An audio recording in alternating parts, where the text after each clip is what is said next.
Is that better? Because I can always readjust the mic if you need me to. At any rate, my name is Jeremiah Red. I come from a smaller city in Texas called Temple. We're just right outside of Killeen, Texas. If you know anything about Killeen, it's got some rough neighborhoods in there.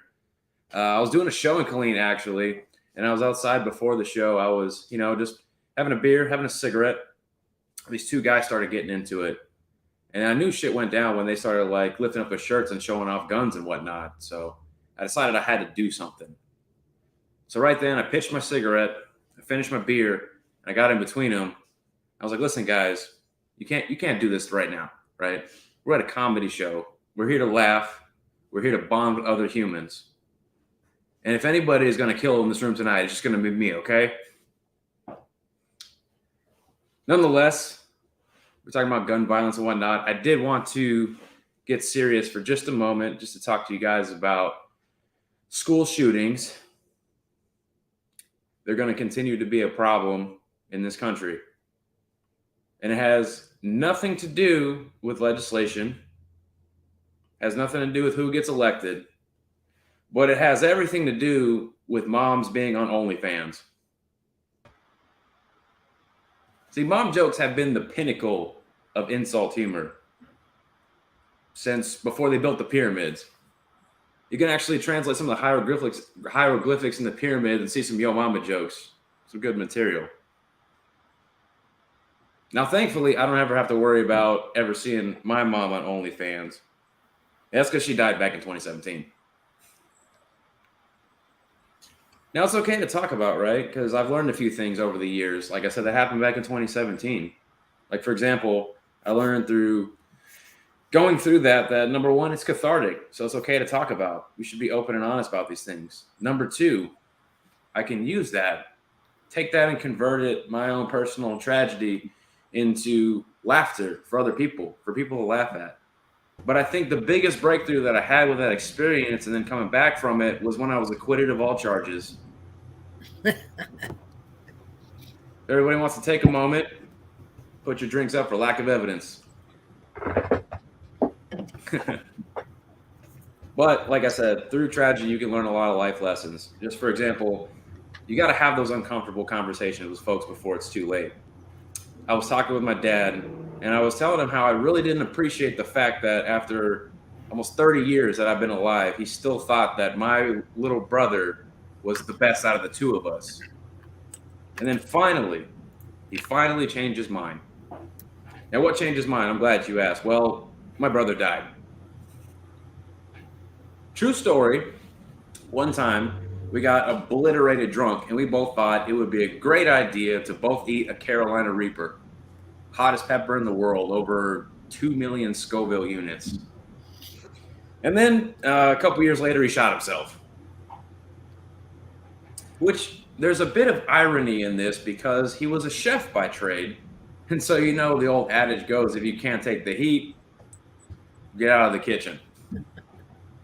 Well, he clocked out permanently, did it with some degree of haste.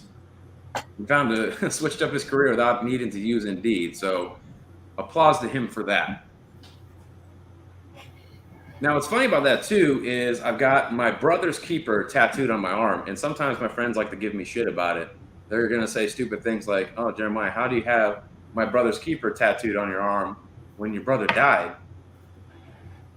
Well, it's easier than ever. He just sits on my fucking shelf right there.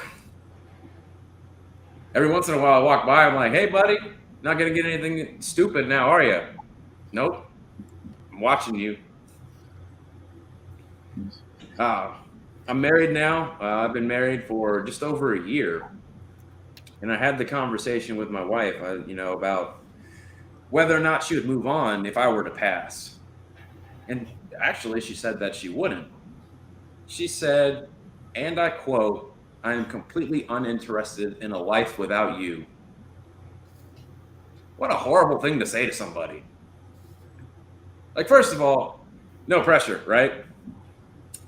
Because we have a little bit of an age gap between us. Not a huge one, But still, I'm the one with the vices. I like to drink. I like to smoke. I like to turn my tragedy into stand-up comedy. None of these things are good for longevity.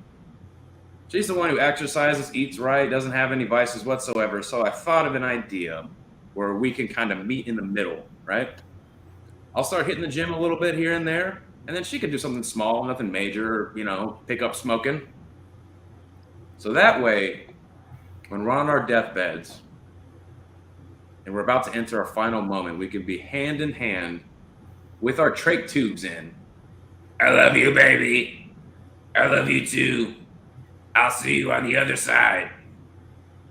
And it'll be beautiful like a Texas sunset.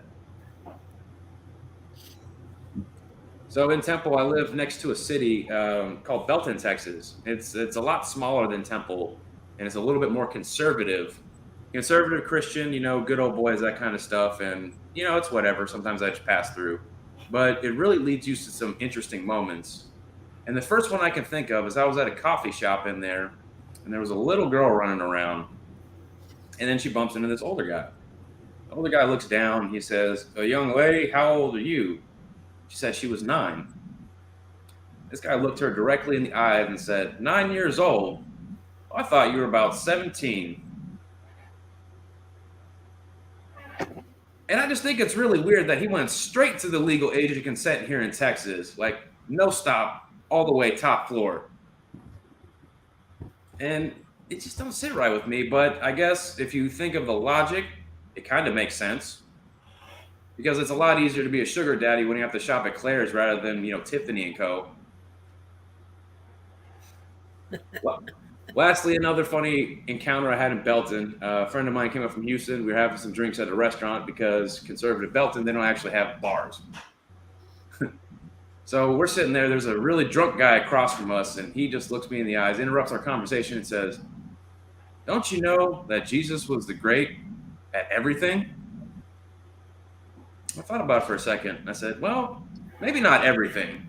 He looked a little confused. I said, "Well, I can imagine Jesus was probably pretty trash at basketball."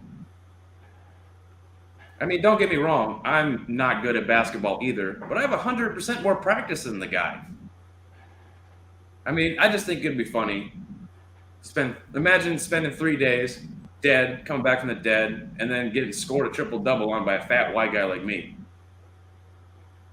Now I get it, he is the son of God, but I will give him a whole new definition of the Holy Cross if you catch my drift. I'm not overly confident in my basketball ability, but I am confident that I could drain a 3 in the Son of God's face any day of the week, all right? The church is your temple, but the blacktop is my house, son. Oh, okay. Well, give it up for Jeremiah Red, y'all. Thank you so much for being our intro. And I cannot wait to get started. So, I am that annoying movie lady. Hello, everybody. I am the annoying lady that is going to give everybody else some time to get their phones together and make sure that they are paying attention and inside of the studio because we have a hot one tonight.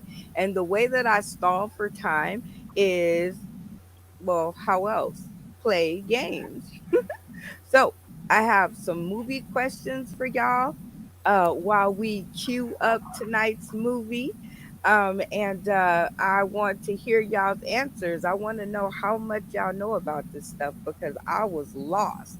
First question: The Twilight Zone, which premiered in 1959, was created and hosted by who?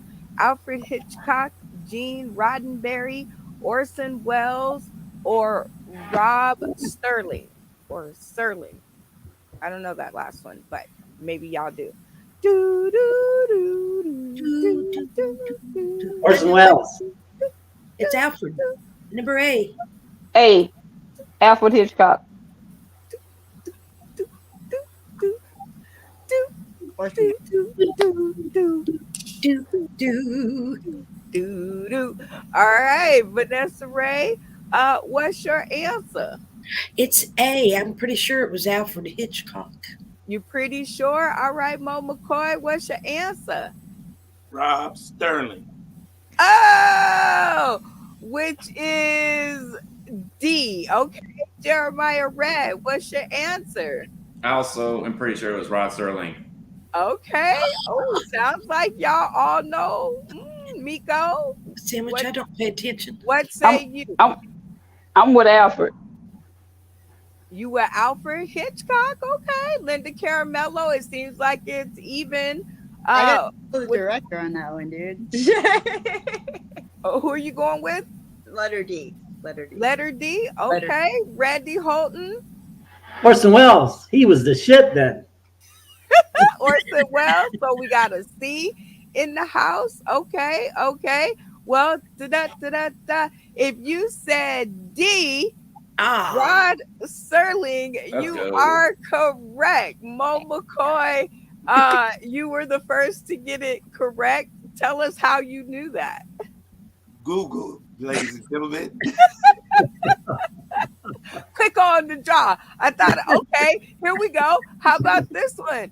In 1955, Miles starred in the first episode of which television series from the Master of Suspense? Suspicion, Star Time, Alfred Hitchcock Presents, or Alcoa? Mo McCoy, what say you? I can't give you enough time to look it up. We'll go with Alfred Hitchcock on this one. Alfred Hitchcock. Okay, Jeremiah, what say you? I'm gonna go with suspicion because I have a sneaking suspicion that I have no idea, and I'm pulling the answer out of my ass. Miko, what say you? I'm gonna go with Alfred Hitchcock. I'm eating, and I know I don't have time to Google nothing. Linda Caramello. I'm gonna say because it's suspicious. Okay. Randy Holton. I'm just joining the bandwagon. Alfred Hitchcock. Okay. Let's see who it was. Alfred Hitchcock. And Randy, since I landed on you and you said you're just going with the masses, who made you trust the masses the most? Mo did. So See ya? if he said Mo did. Ah, you know what? Foiled again. But I can understand why that would be happening. So I am not even going to act like I don't understand. Sounds like a pretty good time for a station break. Those of you who are tuning in today to Monroe and beyond, if you want to jump on and check it out, you guys can just follow the simple instructions and follow us to Roku, baby. And now, of course, I know you guys can't wait, just like I can't wait, and I will be annoying no longer. So, we would like to present to you, the Tickler horror film.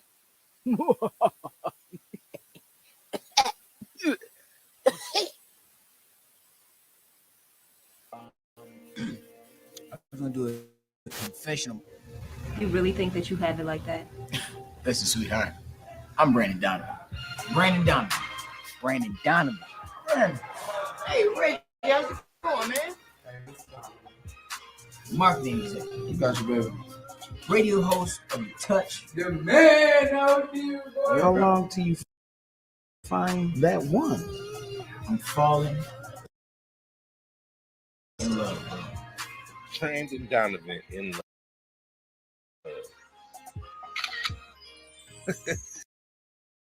Hi, I'm Brandon Donovan. Nice to meet you. I came to be Adriana, the girl who's involved.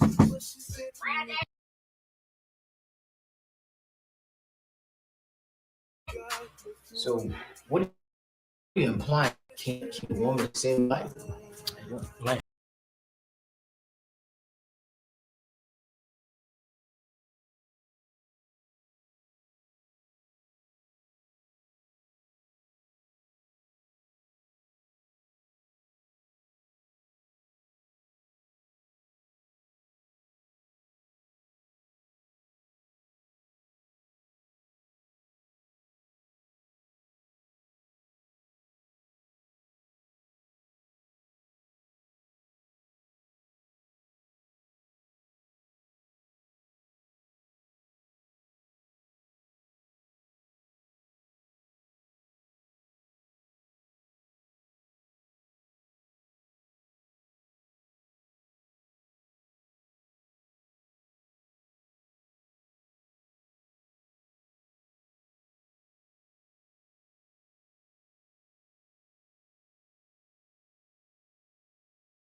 gonna do a confessional moment.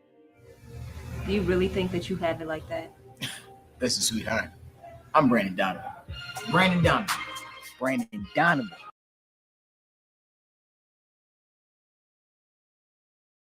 Brandon. Hey, Reggie, how's it going, man?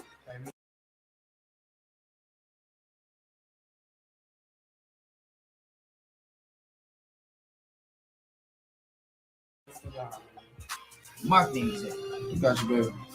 Radio host of the Touch. The man out here. How long till you find that one? I'm falling in love. Brandon Donovan in love.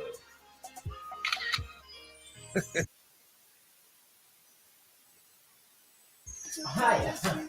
I'm Brandon.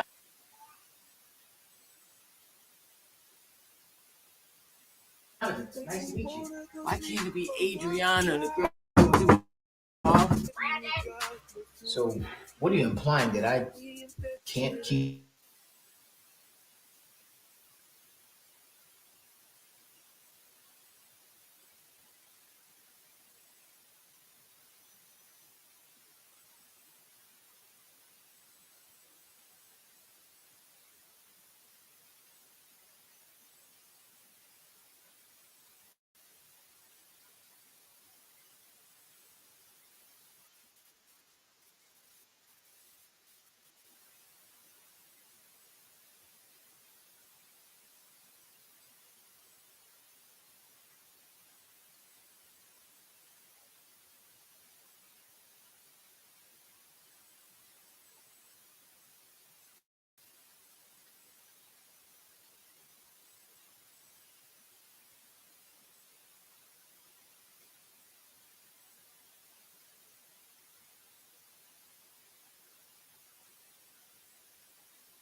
Confessional moment.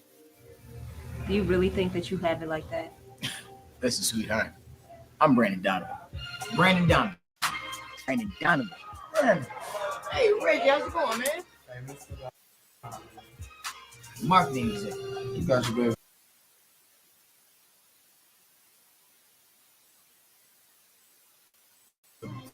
Radio host of the Touch. The man.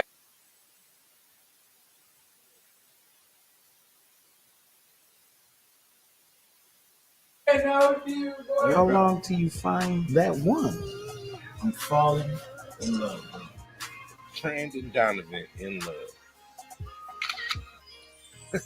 Hi. I'm Brandon Donovan.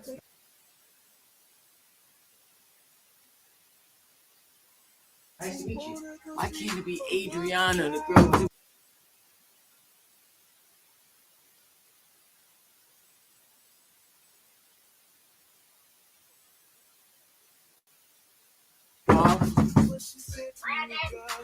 So,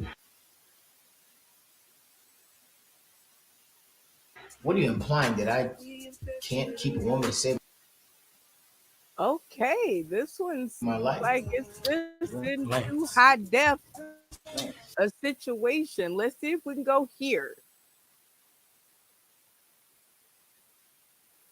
No. I got money on me everywhere I go. I can buy anything I want. Hold up, I ain't never want for shit. I was out on that block. No. I might call that trap. Hugging that bitch, I never had shit. It's a good thing to be back. I was straight up off that plate. Nigga ain't really had shit. I was stacking up both my bread. You niggas never see me broke, cause if I am, then I'm a come on. You niggas ever see me broke, then I'm a come on. I don't know why they hate it.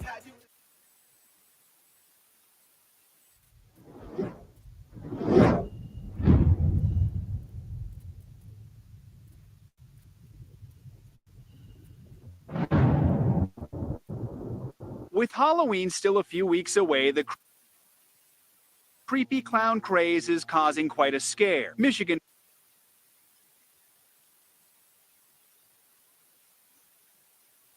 police are investigating after a boy says he was scratched by a clown wielding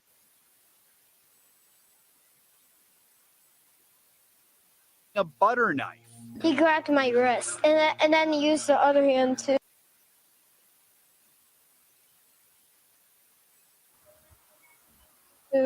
he dragged the knife from my arm slowly. In New Jersey, officers say men wearing these masks drove around town scaring other drivers.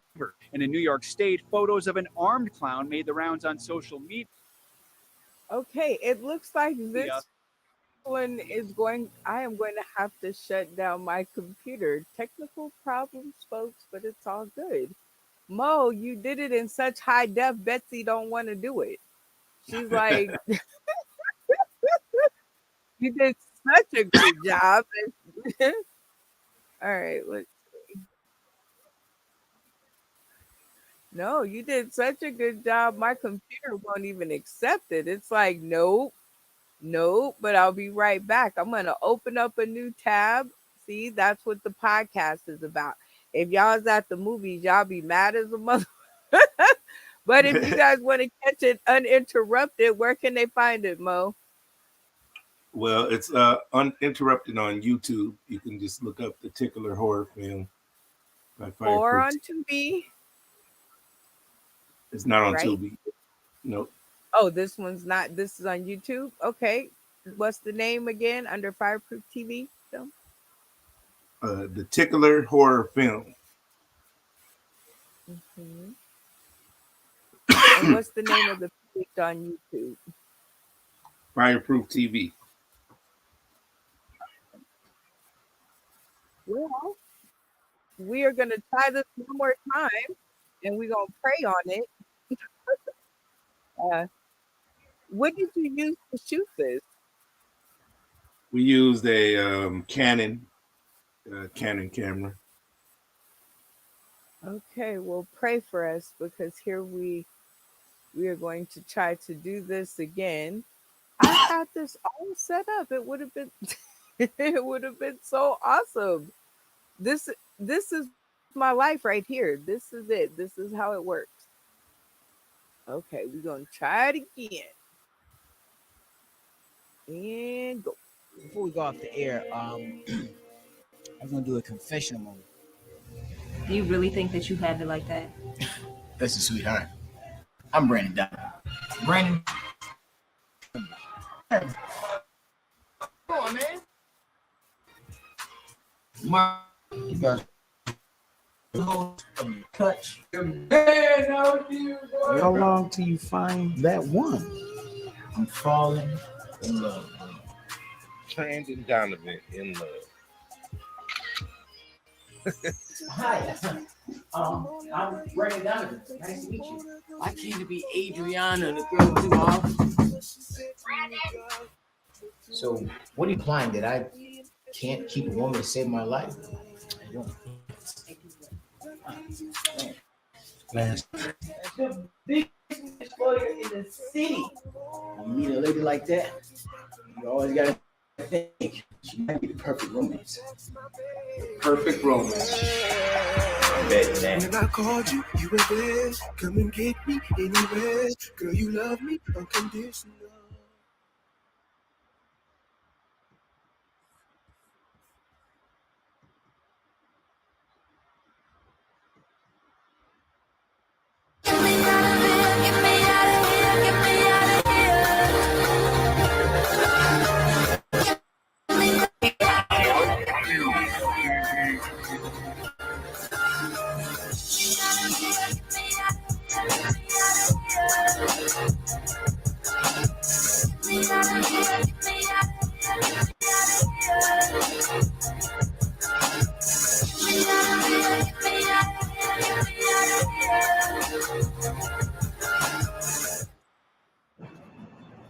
And I just got beat up. I need to learn to fight. It's alright, bro. You gonna get him next time. Now, I wish my hands was made of stone or something. What you mean your hands was made of stone? Let me go. Let you go? I'm gonna give you something, but you gotta train.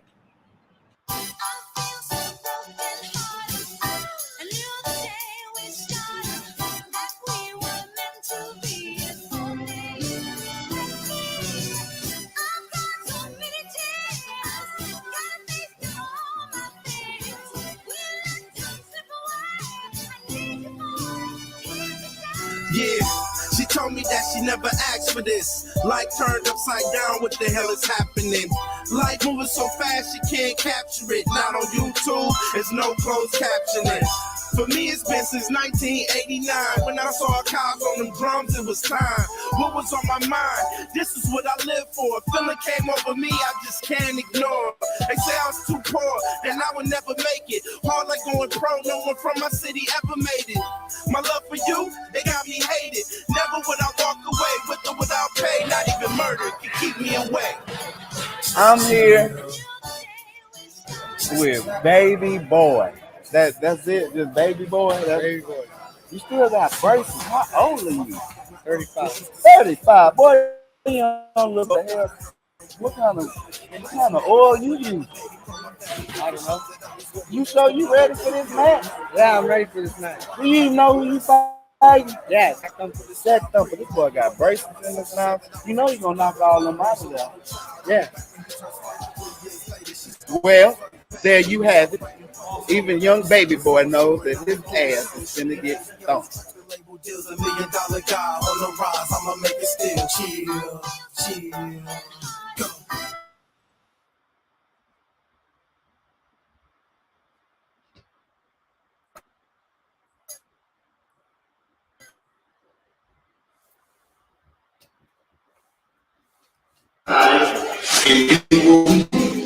Come on, man, I can't do that right now, man. I tell you what, as it is, just do a little bit.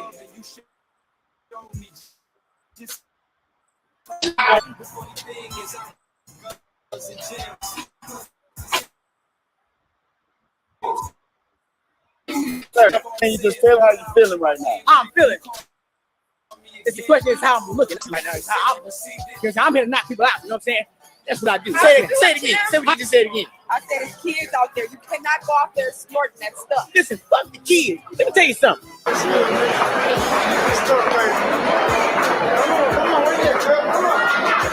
That's what I'm talking about. That's what I'm talking about. I am the best. I don't care who says it, nobody else says it. That's what I do. Let me tell you something. I am the best. You don't know what I'm about. All right, you understand me? I don't care about the little kid who want autograph. I got money and chest head. So it don't really matter. This is what I do. Let's go. Put some respect.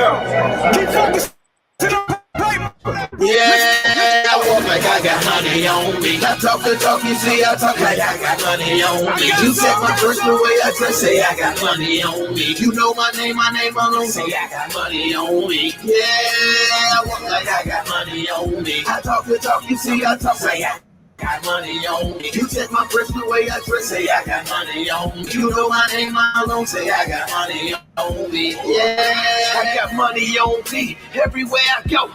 I can buy anything I want. Hold up, I ain't never want for shit. I was out on that block, some might call that trap. And that bitch, I never had shit. It's a good thing to be back. I was scraping up off that place. Nigga ain't really had it. I was stacking up both my bread. You niggas never see me broke, cause if I am, then I'm a. Come on. You niggas ever see me broke, then I'm a. Come on. I don't know why they hate it.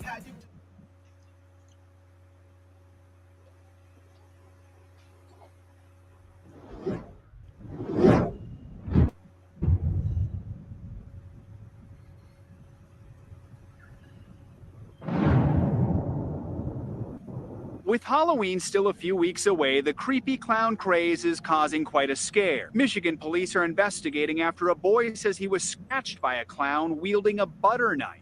He grabbed my wrist, and then he used the other hand to. He dragged the knife from my arm slowly. In New Jersey, officers say men wearing these masks drove around town scaring other drivers. And in New York State, photos of an armed clown made the rounds on social media. Police say it was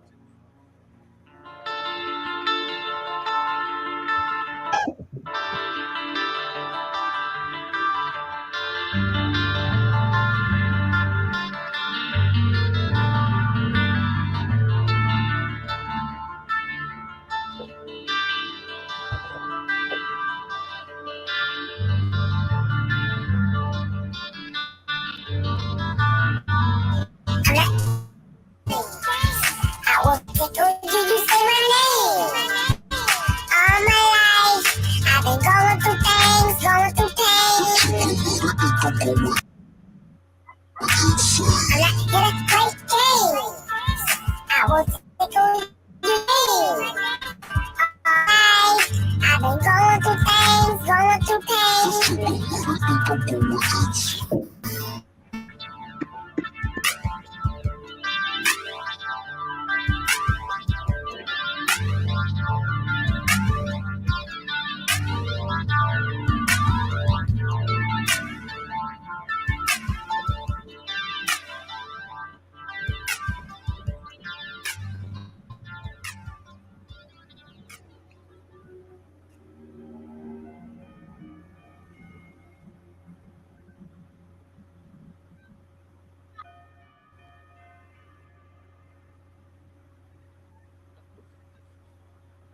Man, check this out.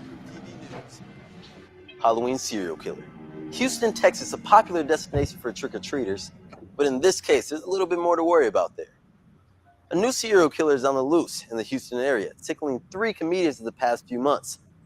And police say it's only a matter of time before he strikes again. Hey, y'all sure y'all want to do the show, man? Man, I ain't scared of no tickler. You scared? Not at all. Matter of fact, what is the tickler? He looked like a damn clown to me. You ticklish? No, not at all. Matter of fact, he looked like a gay parrot on steroids. I ain't scared. You scared? Well, listen, is we gonna do the show or not? Hey, I got y'all. Let's make this money, fella. Okay, let's get it then. Yeah, let's get it. Everybody wild. Where I'm from, everybody wild. Where I'm from, everybody wild. SDB music. Mike.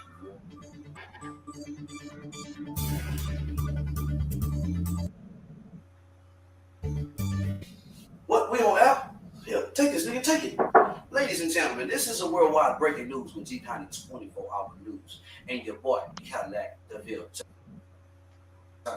There seems to be a killer on the loose in Houston, Texas. Serial killer by the name of the Tickler that's only targeting comedian and tickling to death. Ladies and gentlemen, this is not a fraud news story or funny situation. This is very serious. If you see the Tickler, don't try to apprehend him. Call the authorities and grab the serial killer so he can't scare and kill anybody else in the Houston area. We do have a sketch sung in by digital artists from one of the witnesses, Jalen McCoy. Let's go to it.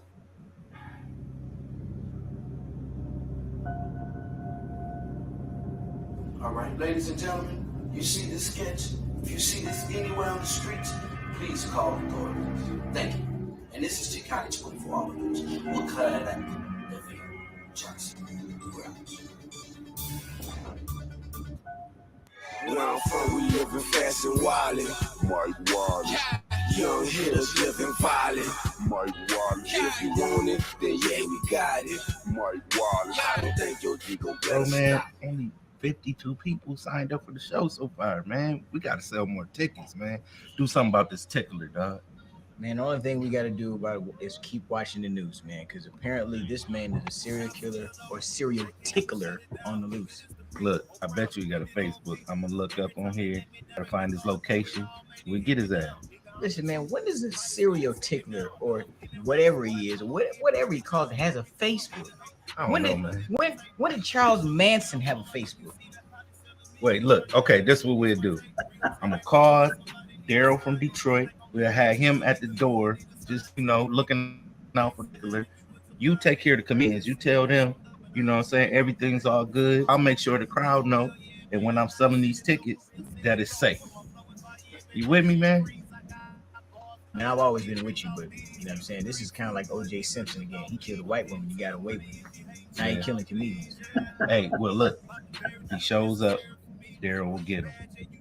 If not, we'll go get him. What you mean we? Me and you, we'll take a couple and we'll jump his ass, man. I ain't scared of no clown. Man, I ain't jumping no clown, man. That's like, listen, man, let me ask you, you ever jumped a fat white woman? Yeah, I have. She submitted. Wow. I'm gonna tell you next time. Just keep it to yourself if you're gonna tell me stuff, man. All right, but is you with me or not, man? I'm with you, man. All right, let's get it. Let's get this money, man.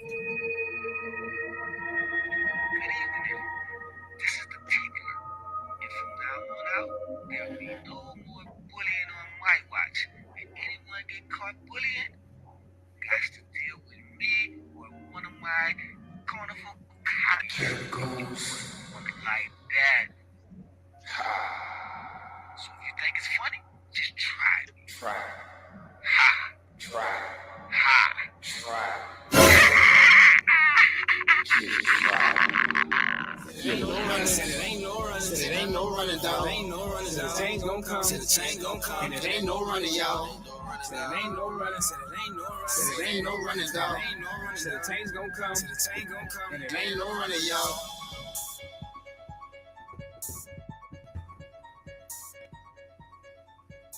What about the Tickler? What about him? Man, I heard he killing comedians. He killed Bernie Mac and Richard Pryor. When did this happen? You know, on the news, man, when they was tickling people. They tickling comedians, Man, man. we don't watch the news, we make the news. Man, I'm not trying to get killed over no Tickler on my set. Man, he killed Chris Rock. It just came out, he killed Chris Rock. Man, listen, y'all either gonna do the show and make people laugh or take y'all scared ass home, man. What's up? Did he kill white people? He better. What about me? What about you? Listen, I need 6 funny comedians on Halloween to rock the house. Who's in? I'm with it. Come on, man. Y'all gonna have security. What the hell is the Tickler? Man. I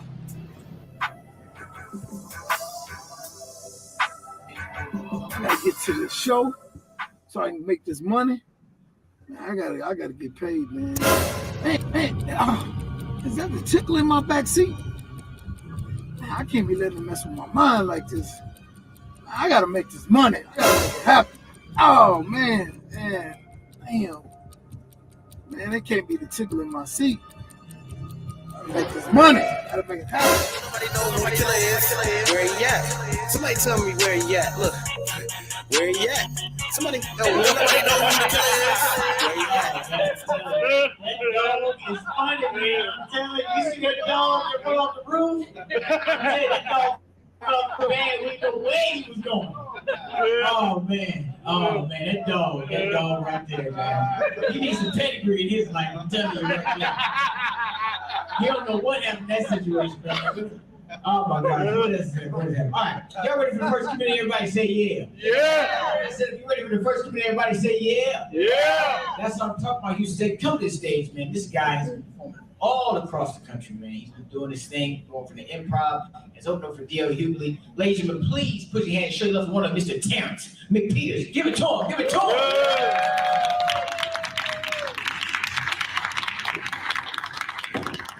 What's up? What's up? What's up? Yeah, man, shit. It's all good. Shit, I know I'm short. Shit. God damn, man, you sure look ugly. I remind myself of being short every day, man. Every time I wake up in the morning, be trying to fix my bowl of cereal, I keep reaching for the boxes. More I keep reaching for them, more I keep pushing them motherfuckers back. Man, I looked up, I saw a hand. I was like, man, that's my 16-year-old daughter.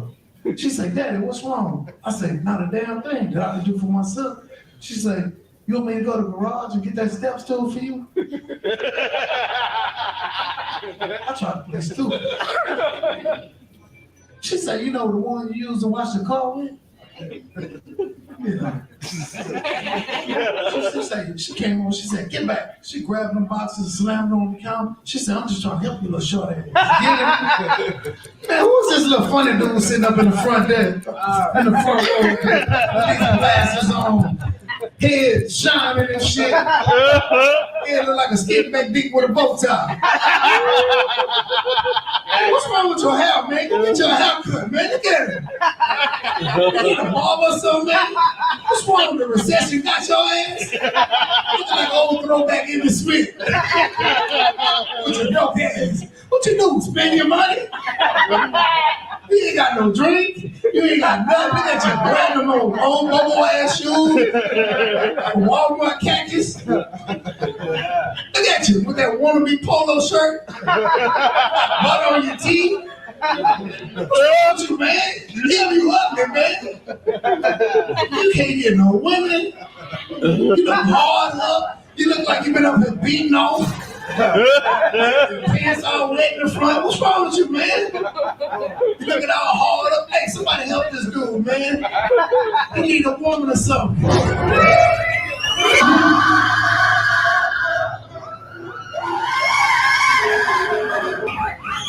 You tell you start crying, boy. I won't tell you till you start crying.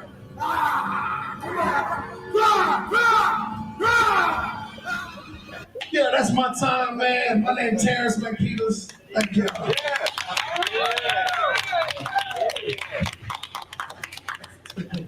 One more time for Terrence McPeters. Give it up to him. I've never heard that before in my life. We got some new people in the house. How you doing? You all right? That's good. All right. I tell you, man, you see that baby on Facebook? Man, that was an ugly ass baby, wasn't it?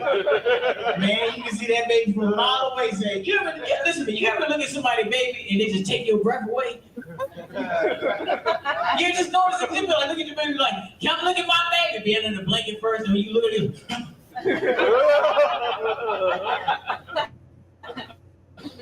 The only thing you can say about somebody like, boy, you like, man, you look just like your shit. All right, y'all ready for next to me? Everybody say yeah. Yeah. I said, are you ready for next to me? Everybody say yeah. Yeah. That's what I'm talking about. Come to the stage, man. This guy has been performing all across America. Like I said before, man, he's also been performing at the Improv. He's also been on a television show called Ellen DeGeneres on NBC. Ladies and gentlemen, please put your hand and show your love for one on the mic. Give it up to him.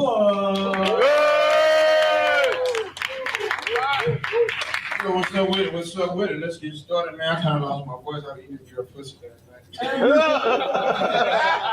I fucked my shit up a little bit. We all good. Y'all make some noise for Donald Trump. Who like them motherfuckers? Ooh. I can't stand that nigga either. Fuck that bitch. That motherfucker, he fucked me off the other day. That bitch said, well, you know what? My father gave me a small loan of $1 million. It was rough for me. I said, what? What? Another small ass loan. I said, this motherfucker all out of these goddamn mind. But anyway, man, I work with kids and whatnot. And so shit, I got this kid, you know what I'm saying? He go to class, he can make A's and B's when he take his medicine. He don't take his medicine, that motherfucker all fucked up. He just walk down the hall saying, shit like that. When he don't, you know what I'm saying? Like I said, when he don't take his medicine, he making fucked up ass noises. So the white people, no, I don't discriminate, but the white people, y'all scared of him. They scared of this motherfucker. So they're like, Coach, can you come get him? I go get him. They say, take him to the restroom. I take him to the restroom. He go over there and pee. He look at me. He say, I said, man, hurry up, man. Hurry up, boy. Then he do it again. He's like, So next thing you know, I see the motherfucker in my peripheral. You know what I'm saying? I see him. And so I kid you not, boy turned around. He said, huh. I kid you not, this boy had a horse dick and some bull nuts. I say, boy, let me borrow some of them pills. This ugly motherfucker right here in the front. I've been waiting for you, you nipple head ass boy. Your hair look like my pubes. Look like somebody just nutted on your face. Your breath look like smell like goat shit. Hey, I bet you finger yourself in your booty, don't you?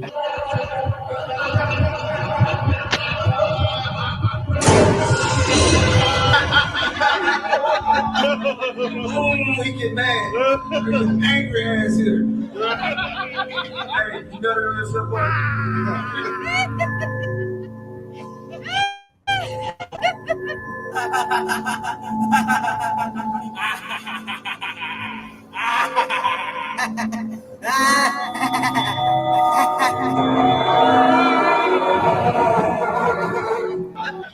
That old man, your hair look like you got the mange. Your wife calling me. She said she got the mange too. Took your shot today? I guess not. Ugly ass boy.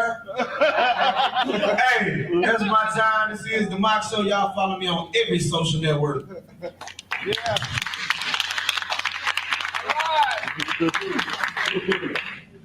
You nasty man. I've never seen a set like that. All right, we'll keep the show rolling. Y'all ready for your next minute? Everybody say yeah. Yeah. I said you ready for your next minute? Everybody say yeah. Yeah. I'm talking about coming to stage. This guy has been on the HBO tour. He's also been on Ellen DeGeneres. He's also been on the Jerry Springer show. He's also had his own TV show, but it got canceled after 13 weeks. Give it up for Mr. John Fun. Give it up to him.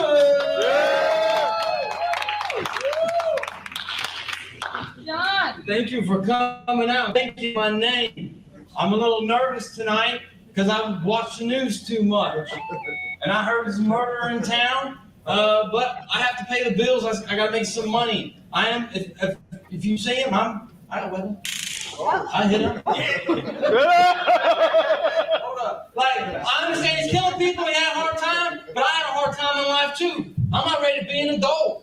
I hit 18. Oh, congratulations, you're an adult. I'm like, no, I'm not ready. I'm not ready for that shit. My mom and dad didn't hand me the proper tools for me to move forward successfully in my life. I wasn't ready. Not ready. My mom, she tried to homeschool us. She put chalkboard in the house. My mom never graduated high school. She's a complication. But I don't go murdering people because I had a bad childhood. I know he's here somewhere. My mom wanted to be a regular teacher, but they wouldn't hire her because she didn't know anything. It turns out you have a degree to be a teacher, but they'll sell anybody a chalkboard. And so she just bought the chalkboard. I remember asking my dad, what's masturbate? What's that mean? He says, oh yeah, you take that fishing with you. I'm like, okay. You got your worms, you got your night crawlers, and then you got your masturbate. Thank you, Dad. You never let me down before. You had it rough, but we don't go kill people. My brother had it rough. He just come out of the closet. My brother came. He didn't come out of the closet. He cut a hole in the door and he stuck his dick through it. And that's what did that. Yeah. Mercy. Looking. But I don't kill people. I don't kill people. I did find, you have to see, I got arrested too. I remember stealing my Mother's Day flowers from the cemetery. But I was honest about it. I said, Mom, happy Mother's Day. These are from me and from Grandma. They're from both of us. You don't go killing people, making people nervous. Feel for the life. I finally did graduate high school. And they said, hey, John, you did it. What's the big goal now? You did it. I said, listen, ever since I was little, I always wanted to move to Florida, open up my own masturbate shop. Oh, wow. One thing man, you're looking at me, man. You all right? You don't have one of these pads that I'm talking about, do you? Do you?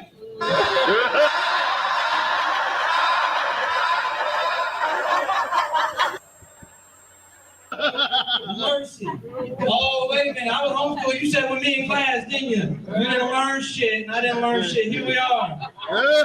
Hey, it's okay. Want to play around? That's okay. Huh? You gotta take that shit. You can't just be running around, fucking everything up, man. You gotta move on and look at the bright side of things. My friend. I'm gonna keep my eye out for him. Thanks for coming out tonight. I only did enough just to get paid tonight. Just to get paid. I will see y'all later. Mr. John Fine here, and keep a look over your shoulder for the Tickler tonight.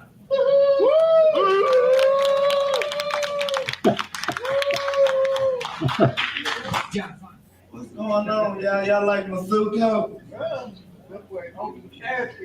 Clean than the bitch, and this cheap clean too. Look, I've been had suit coat. I ain't gonna even lie.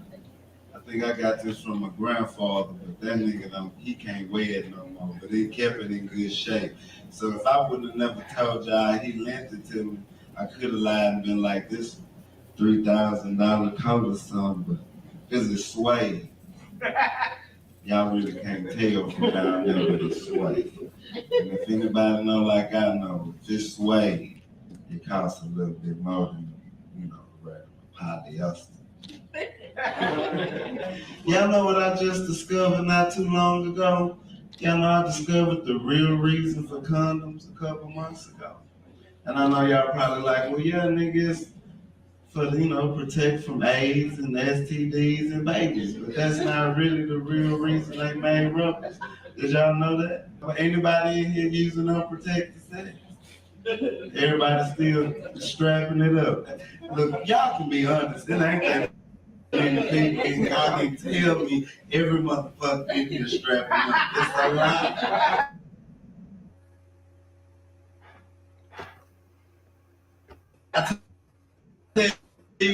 Well, who got kids? Everybody condom don't pop. And even then, you still get at least a good 2 minutes of speed. So now, I just got a piece of this sex shit without a rubber couple. Yeah, I ain't got no kids. I've been keeping it, I've been strapped up, keeping it safe. But I done found out once you hit that shit with no rubber, that's how they get whooped, nigga. I'm telling you, that shit is really, really good. That shit takes away life. Like, I'm gonna tell you right now, I've been outside this girl's house every day. And I've been like, I'll never be that nigga. Nigga, you starving today? What's the fuck wrong with you? That's because I've been protected this whole time. I fucked around and loose goose up in there. And you first get in there, because at first I was strapped up at first, because we've been talking for a little while, but you gotta ease up into it. And she was like, you want to just stick the head in? And don't never just stick the head in. But everybody in here, I'm pretty sure y'all past sticking the neck in. I'm just saying, look, I'm gonna keep it professional, but I'm gonna keep it real with y'all. So y'all can listen up. I don't be telling jokes, I'm just telling some shit y'all probably went through. So you know how she be like, just stick the head in. But she know and you gonna end up shoulders deep, talking about just the head. Because you slip it in there first and you be like, and then you kind of be like, because it don't be all the way wet, that full potential when you first get in there. You be like, I don't even really see what the whole uproar is. And then that shit everything start growing, shit get, you know what I'm saying? You end up knocking the pipe loose and that motherfucker, the toilet leaking and the shower leaking, and all of a sudden you fall in there. And you gotta pull out. That's when you pull out. When you get in there that first time, it's like, okay.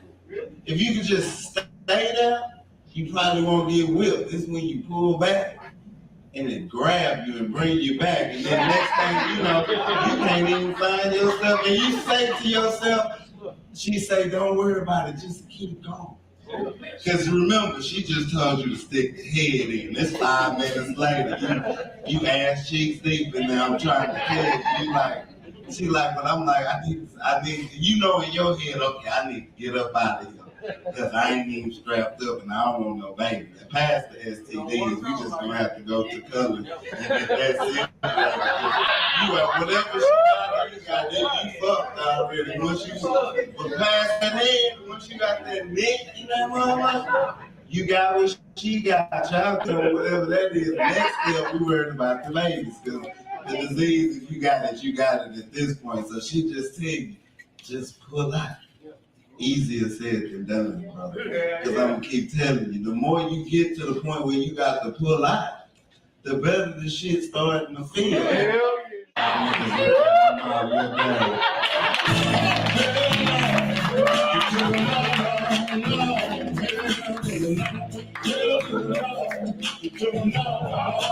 no! Hell no! Hey, you next ass out here! Oh, you think it's funny?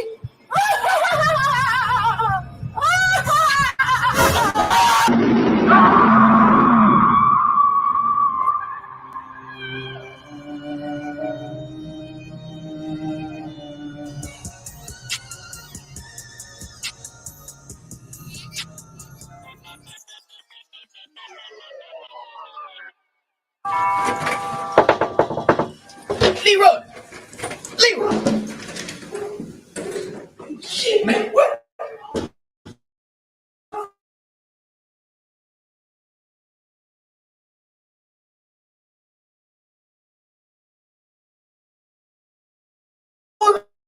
Day for comedy show. You not know what's going on in this rap? Man, I know what's going on, man. That clown is not gonna get us, man. We got a show to do. Man, get your little ass. Damn, man.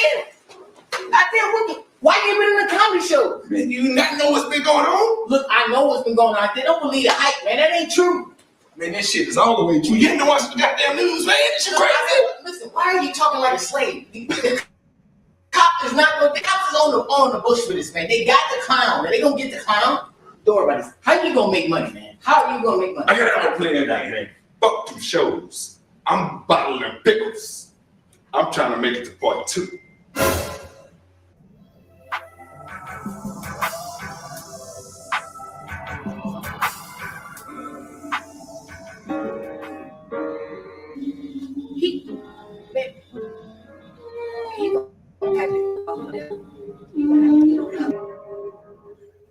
Terrible. I'm tired. He told them. I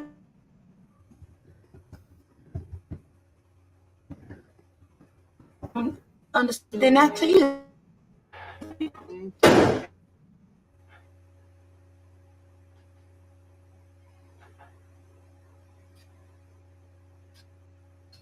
I thought it was supposed to be now. That man ain't died no broke. That man had $180,000 in his account. I think that he had $180. That I think right here is a good place to because I see what happens next, and I cannot do that if it is buffering. So while I set up, let's talk to the man himself. Mo McCoy is in the house. Great job so far. You have to free your mic and your voice will follow. Thank you. Oh man, so tell us, okay, up to this point, I am totally digging the comedic timing. Like, again, I hang out with you and we do projects together, and I am so busy working that I never get to sit back and enjoy what came out. So, like, up until this part, what was like your favorite part of doing it? My favorite part was the Tickler killing those 2 comedians. That was my favorite part. It was just fun to film that part. When we cast it, we only like 8 people came. So I started going to comedy shows and getting these comedians right off stage. Like, hey, can you be in the movie? And they'd be like, yeah. All these comedians you see are huge comedians now in Houston, and they're doing big shows. But yeah, so Lil Daryl, he's really fun to work with. He's a real funny guy. Okay, I'm loving it. Let's get some feedback from the folks in the room. Vanessa Ray, the Hillbilly Peach, how are you digging it so far? I'm enjoying it. I'm enjoying the comedy, but I'm enjoying the flashback to the Tickler, and what was it? The creepy clown in the rearview mirror. I like that. And then I wanted to know, with the killer, is that like a back mullet hair? Just like it's just bald here, and he had some weird thing going on, didn't he? It was like, that's why he's what's going on up there. That's why he's angry. Well, Tickler, his backstory, he did have a receding hairline since a kid, so that's why they picked on him. Oh, bless his heart. Wow. Oh. Now, see, we're getting some backstory, Vanessa Ray. Let's get some comments from more of the moviegoers. Randy Holton, what are you thinking so far? I like the special effects where it shows the bodies, kind of, and kind of hazy, and so I like that part, and definitely like the comedy part for sure. Comedians dying, I'm not so sure about that. Jeremiah But Red, how are you feeling about things so far? Definitely so far so good. Yeah. Like Vanessa was saying, that dude's like Dr. Phil kind of receding hairline going on is pretty good, and he just got roasted at the show. And then that one dude with the hat. Like I said, he looked like the white version of Ezel from Friday, and I just can't get that out of my head. I love it. My favorite part is definitely the makeup. Like I am enjoying watching how he transforms and talking about makeup. Yeah, Miko, JF in the heels. Great job. I am digging the optics. Thank you, thank you, thank you. How long Yeah, did it take you to get him into makeup that way? 2 hours, 2 hours? and yes, Dang, you was working quick. You was like, wow. hey, actually, actually, he was the most easiest person I have ever done. Anyway, Oh wow. Okay, so what made him the easiest? Was he just like very amicable or you just like doing it? well, actually, he was still first round. He was still, um, and and just the fact that it was just pretty much just regular clown makeup. It made it easy, so usually it's not that much detail into it, but it's just enough. But Oh, I have a very broad imagination, so it was just it was just pretty much just drip and go, I and love then it. looking at the time on the speed, we need to set time for filming. We're already there all day, so yeah, you have to know how to hustle and bustle dealing with that, so that was actually one of the easiest. It was fun, you know, the whole joke and him. I had him stretch his face and all type of stuff, so it was like really really cool. Okay, I love it. You know what? I am having the best time ever tuning in now that Betsy has warmed up to the idea. So, for everybody tuning in today, tomorrow, and beyond, my apologies. But if you want to catch it uninterrupted, you guys can go over to Tubi. It'll be helpful. Get the numbers up because this is a great movie. It is awesome. How long did it take you to film this movie, Mo? I think the tickler took about 9 days.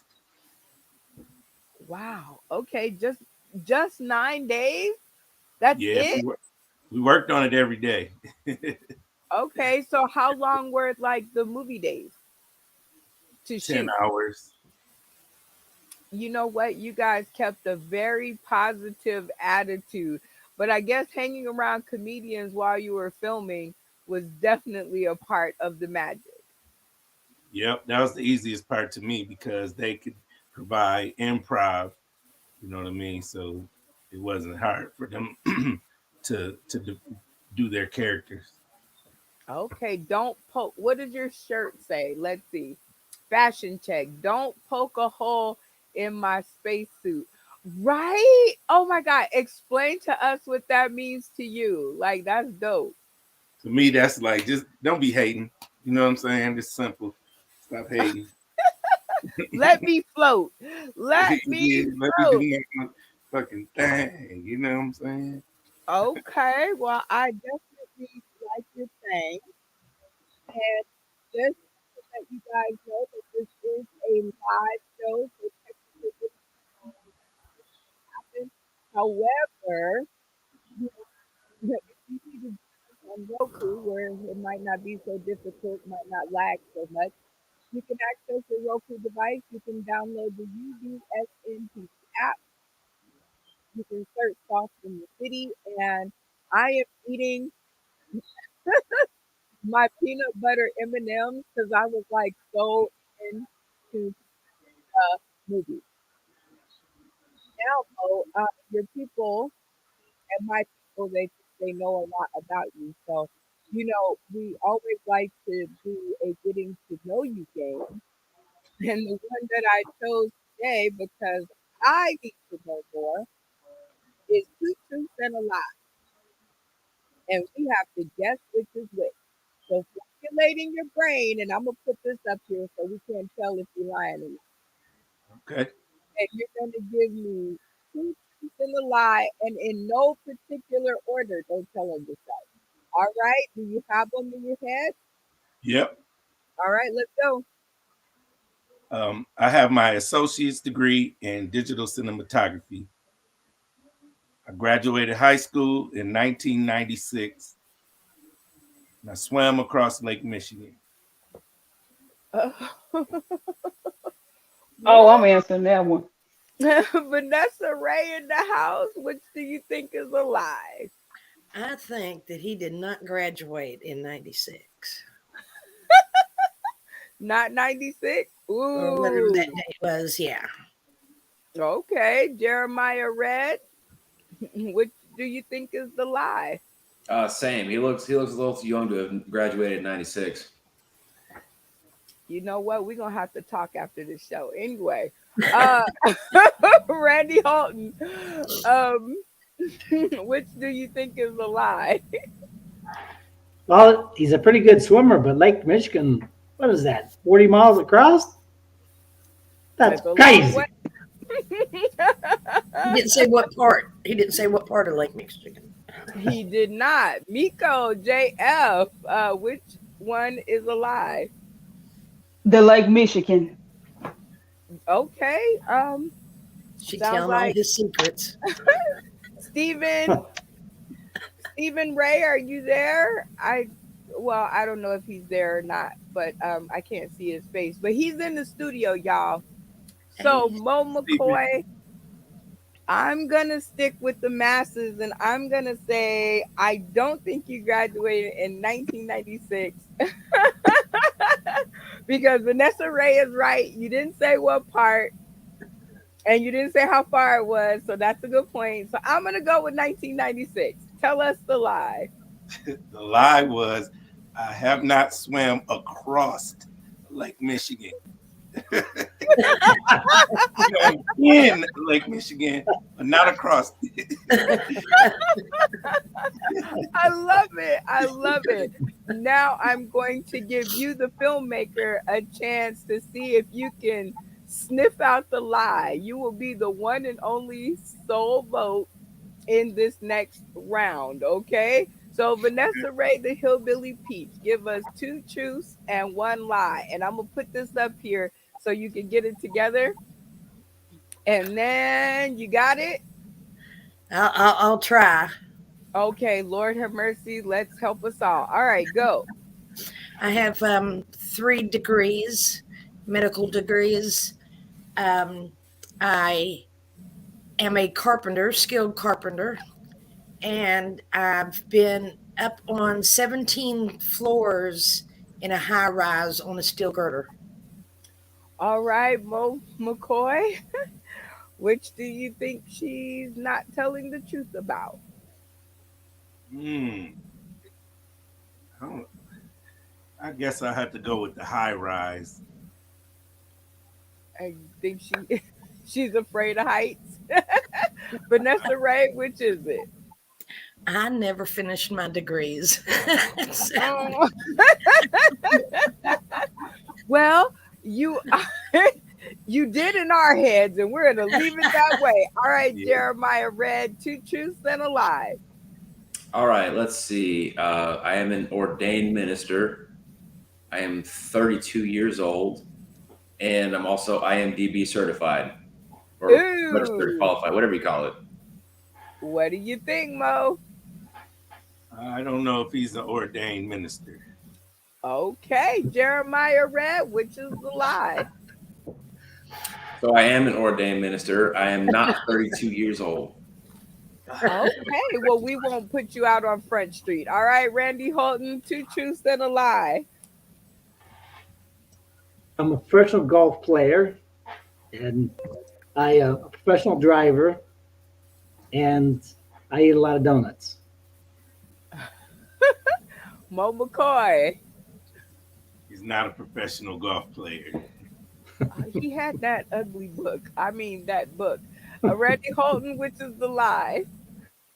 I'm not a golf player. I'm a good hacker. Put a lot of balls in the water. My golf girls have to know how to swim. Miko JF, two truths and a lie. Oh, this is cool.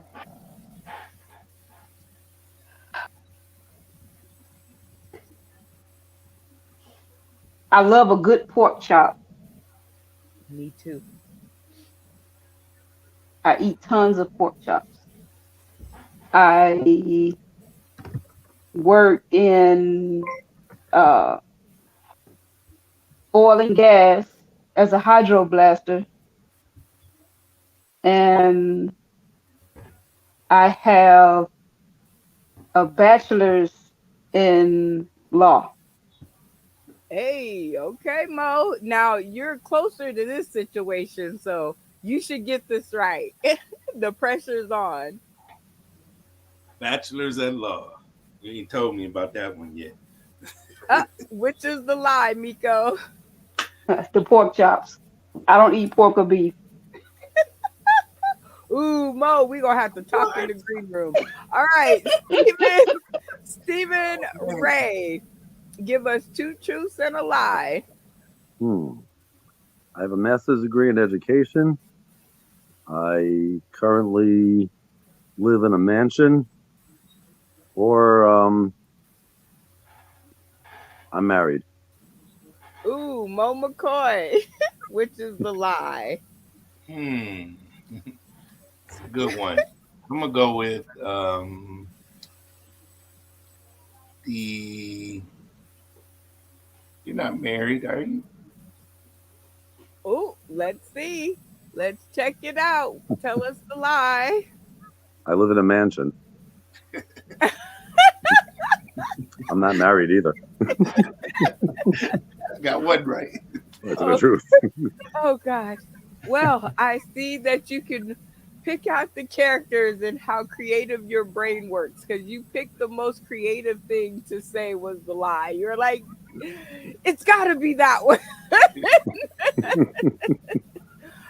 No, it has been phenomenal. Thank you so much for playing along with our game. Are you ready to get back to the movie? Because you're going to have to like cross your fingers and your toes that this works. I'm ready. I want to see the rest of this. All right, y'all. Here we go. We are going to get back to the Tickler. And thank you, Mo, for allowing us to play it, because it is a great movie. I didn't know it was so great. I should be ashamed, but I'm not. Let's get back to the flick, y'all. All right, let's see if my computer can work as fast as my mouth. Yeah, that is what you want. All right, let's go. Cross your fingers, toes, and everything else. Here we go. I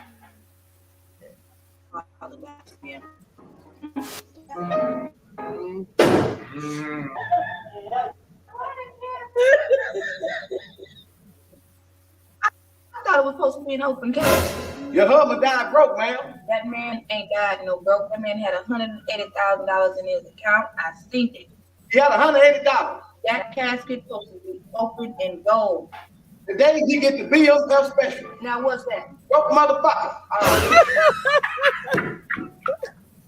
Yeah, no money. This how he'll be. That's why you got to clear the case.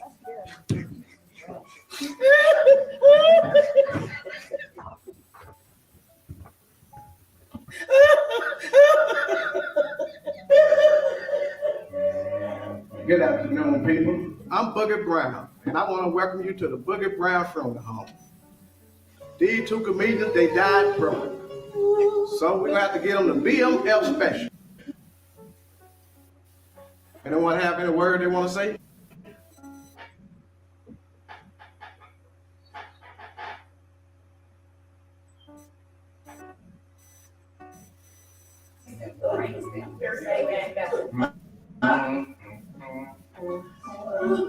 We are gathered here today for these two men that came together to comedy. There were two great comedians who were very funny but broke at the same time. I have a friend, say a few words with him. Terrence, come up here and say a word, please.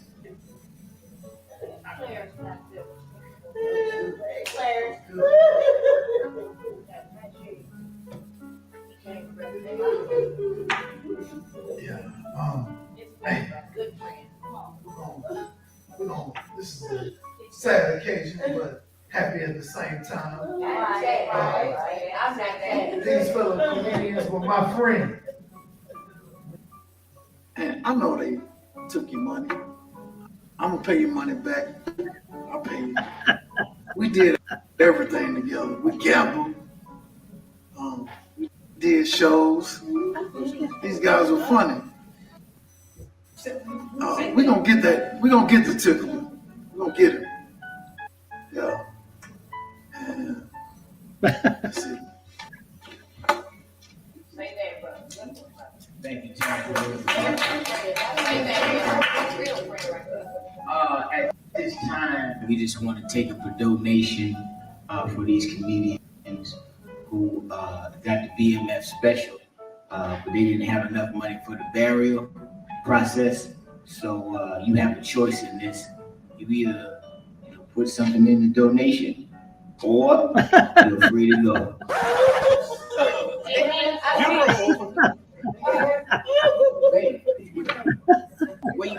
I gotta go.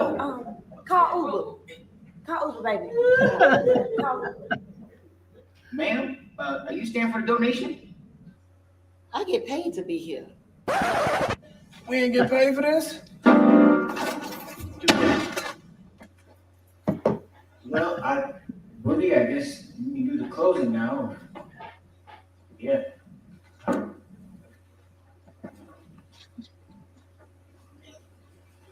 What the hell y'all doing?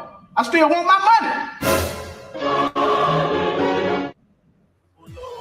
If you hear my pain, can you take away the hurt? Look here, I'm losing my friends. It's a struggle trying to make it to me where I begin.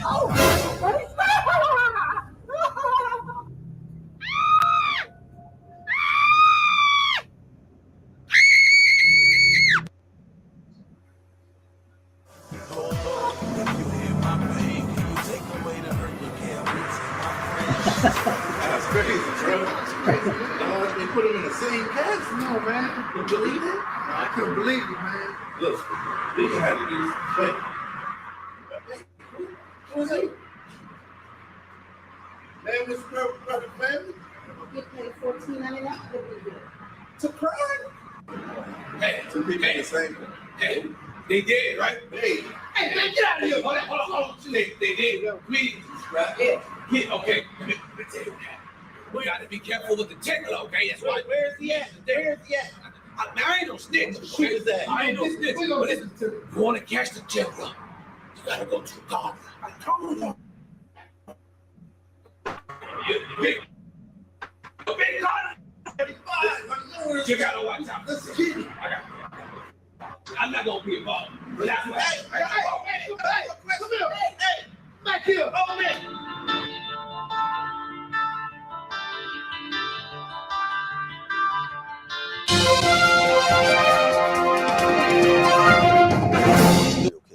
Join us now to talk about this is comedian Brandon Quayshawn and filmmaker McCoy. Brandon, let me start with you, if I may. What's the latest news on the serial killer?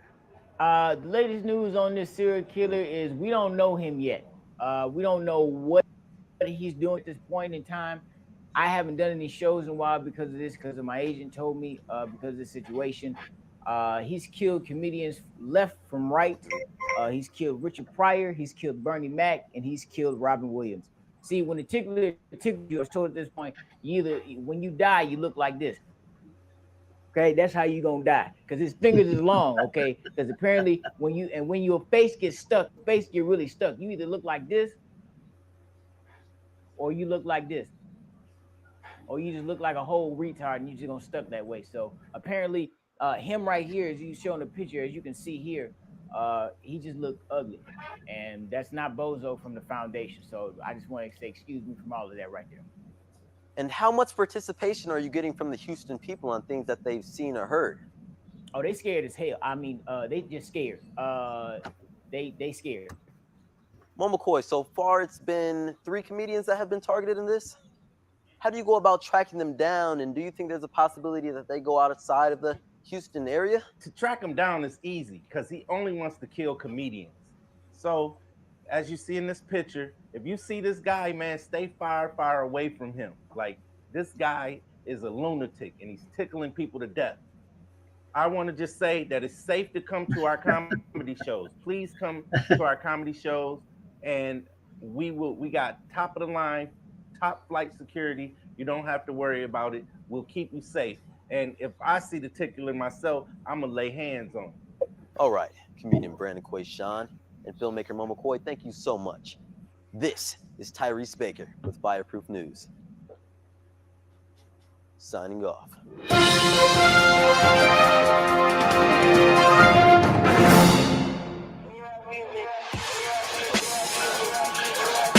Yeah, Mafia Money. Shout out my nigga Dirt. When the smoke clears, all my looks niggas like we're here, bro. Yeah, man, I'm ready, man. It's just I'm not understanding what is going on here about these comedians being killed by the tickler, man. It makes no sense. You know what, though? It ain't us. It ain't you. You don't have to worry about that. Just go give a strong performance for an hour. Yeah. I'll handle everything else.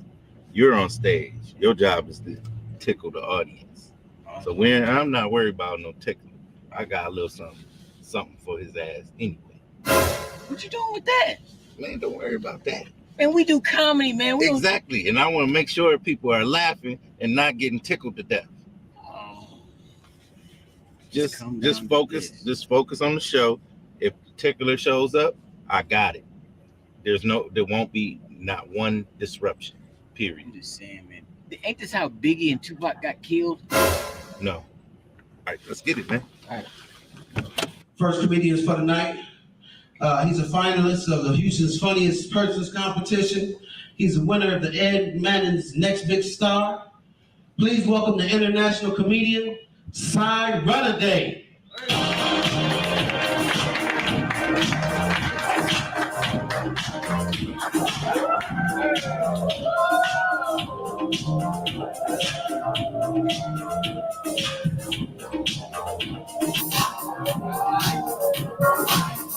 International comedian with Houston Fun and international superstar. Give it up for the DJ. Yeah. Give it up for the DJ. How are y'all doing? Make some noise. Good to be here, ladies and gentlemen, this evening. And since we're talking about international stuff, I want to bring to you some good international news. Yeah. It's about time, right? Yeah. Middle East, all kinds of stuff going on. So I want to bring you some good news from the Middle East. For the first time in the history of Afghanistan, they celebrated Mardi Gras in downtown Kabul. Yeah, you know what I'm talking about? Can you imagine that? This is what all the men were saying to the women. Show your face, show your face. Even the Taliban is getting on the action. They have a new video out, it's called Girls Gone.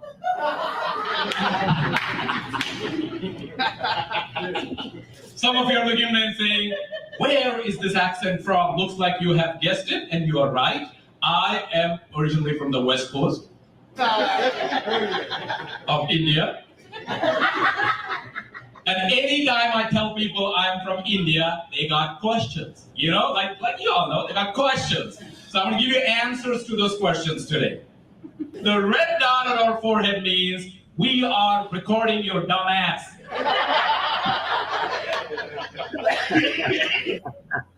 We shake our heads sideways, and it confuses you. That is our intention. And let me tell you something about Indian food at all Indian restaurants all across America taste the same. You know why? Because it is cooked by Indian chefs from Guatemala. So I'm really glad to be in America.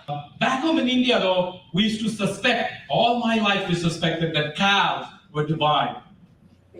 In America, I'm convinced cows have supernatural powers.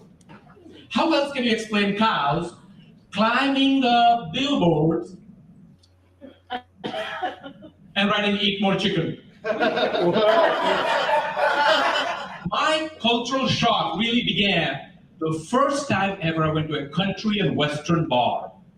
It was called the San Antonio Rose. There I was, 200 cowboys, 1 Indian.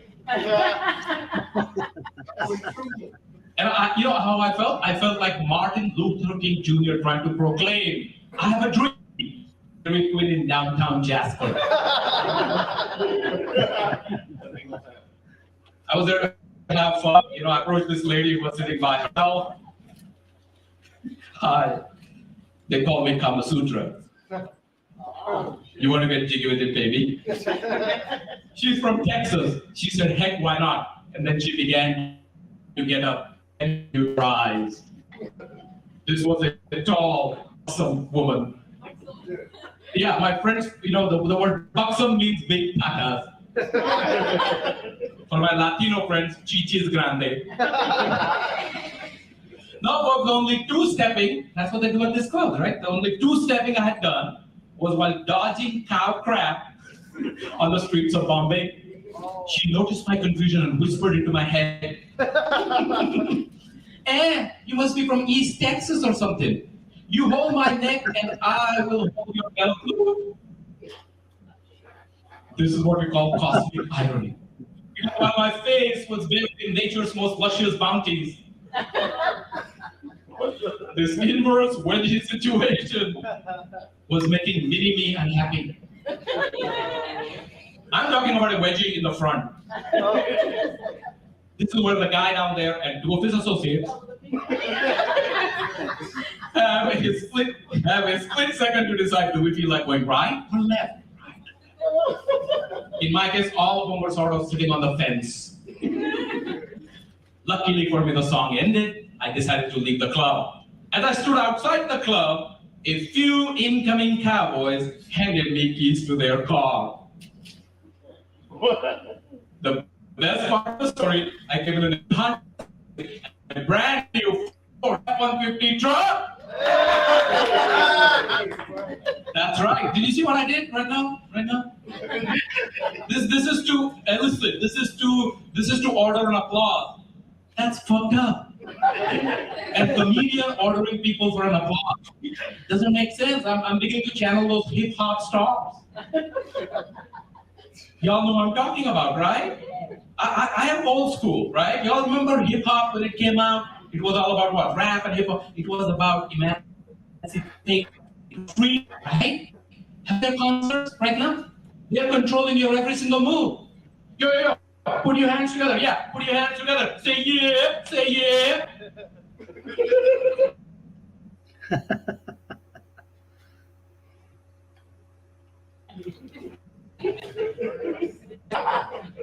See, here's my problem with the hip hop scene.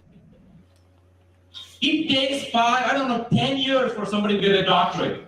In the hip hop scene, they have Dr. Dre. How the fuck did that? And every hip hop song has to have the name of the singer in the song. Nelly Talk, City Listen, City Talk, Never Listen, J-Lo from the Block, Houston's own Destiny song begin. Michelle, can you handle it? Kelly, can you handle it? Beyonce, can you handle it? In the damn song. Temptations never did it, Supremes never did it, Prince never did it. On top of that, Destiny Child has the audacity to have a song, Say My Name, Say My Name. Fuck no. You keep saying your name again and again. I have lost my ability to give directions.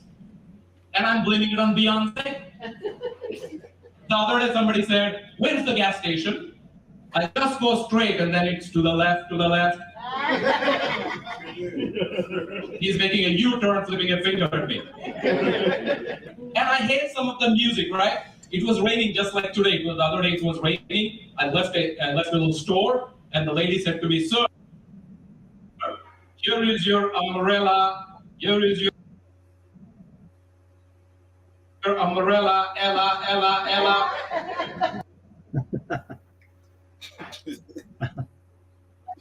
I hate that song. You know what I'm doing in my car?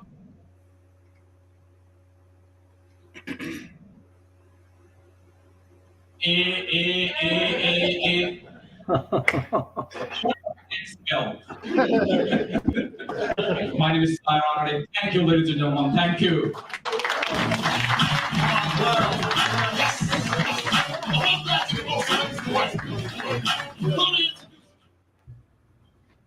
Smell that.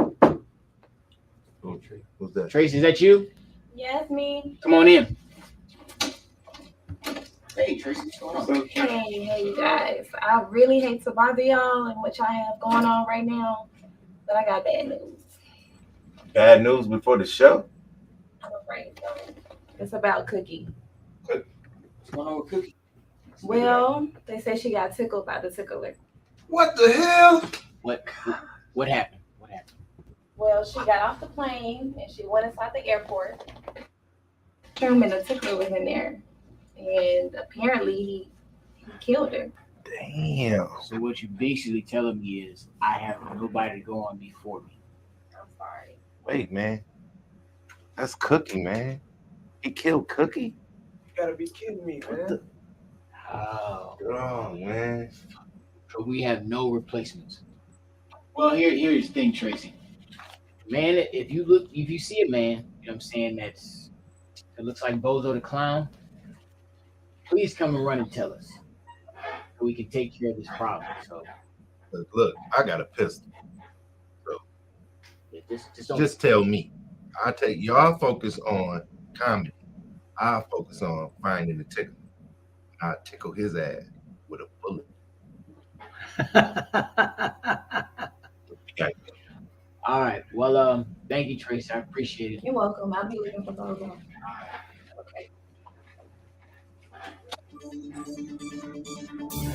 We back, ladies and gentlemen. This is Brian Franklin from Galveston County 24-hour news, and I'm sitting here with comedian Grossman in Houston that does a lot of shows in the Houston area and hasn't done any shows since this tickler been out.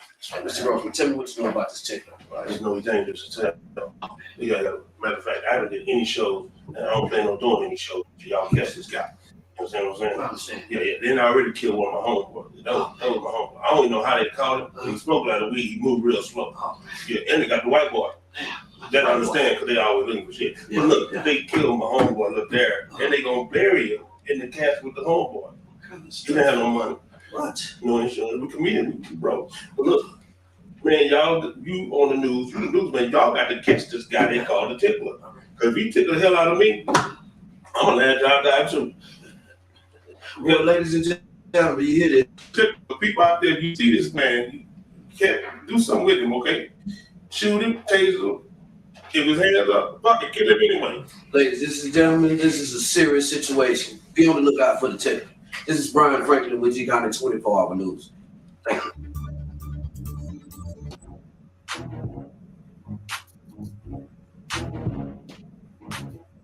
At an open mic, man, it's just crazy. Racial harmony. All the black comics saying, "Hey, where are my white women at?" Right, and then the black, the white comics also are doing their part, right? They're saying stuff like, "Hey, I got a new black girlfriend." Did you hear that? I'm hearing some noise, man. I'm not sure what's going on. Oh yeah, Tickler. I don't care. I don't care, man. He's a clown. But I killed last night, man. That's right. Okay, okay, bud.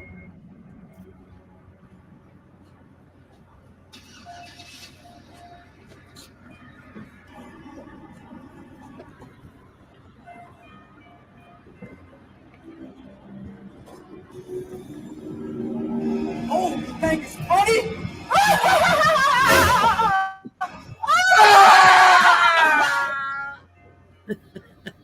Yeah. Poof.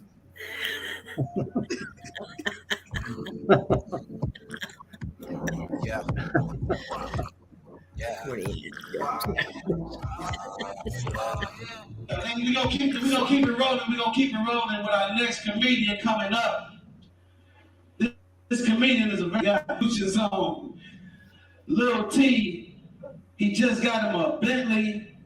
He got every STD curable known to man.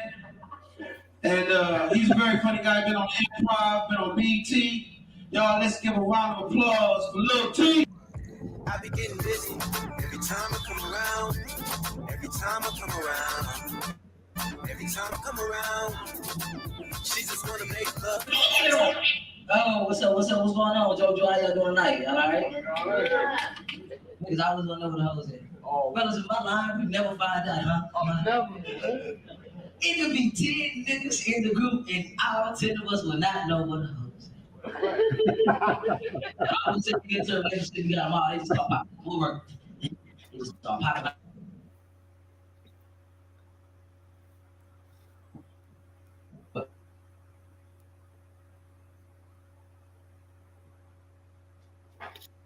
Facebook.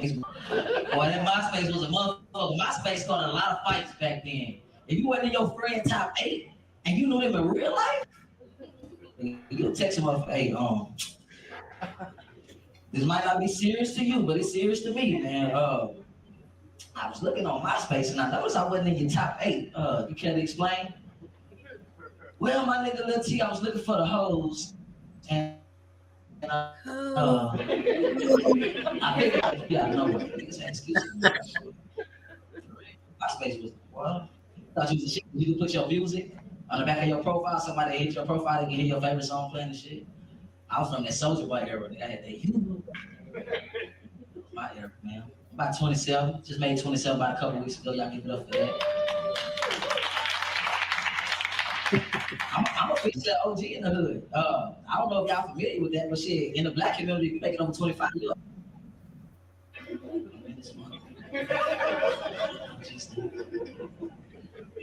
Why can't dance worth the goddamn, man?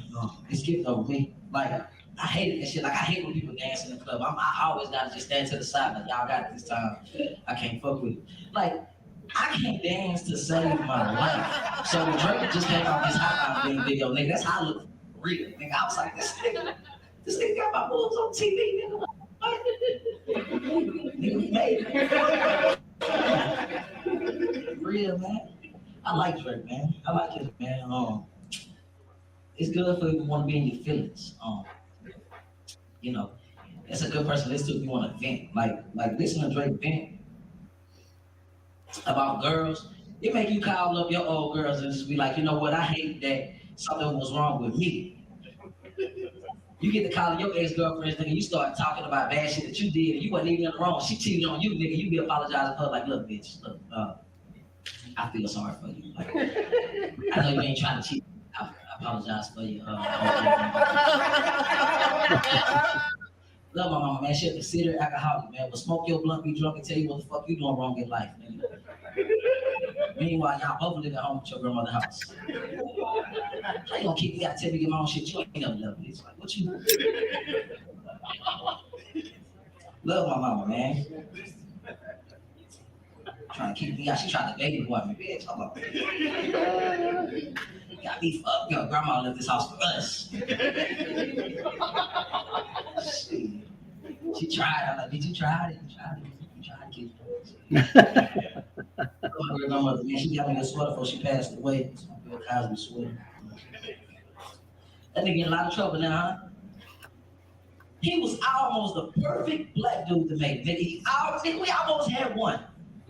We almost had one, y'all. We almost had one perfect black dude. What? They wait till they got these hundreds and stuff. Somebody come for you, they don't give a fuck about your whole life. They been plotting on you forever. Like, yeah, we gonna wait till the nigga out he get older and we're gonna come for his ass. And they came for Bill, dog. I swear, dog, my feelings hurt for him. Man, it's odd, because all that stress. That stress, man, they get like Bill Cosby was healthy, great looking. Between him and Morgan Freeman, they always looked at old, and that's what we know them for. All of a sudden, this nigga Bill looks super old. Like, that nigga like he been like around forever. I used to love the Bill Cosby show, man. I love them old cartoons, man. I used to love motherfucking Hey Armor, dude. Like she, you know what I'm talking about? The girl, what was her name? She was a bully. Hell. I wish somebody come beat me up and take me away now, nigga. It's hard to get a girl nowadays, boy. You gotta have a Bentley, 6'2", buy all her drinks and her friends drink in the club. Then on top of it, you gotta have a Lone Star card, nigga. Shit. Cause we love eating. You ain't shit even got a Lone Star card. I used to sell my shit half for $1.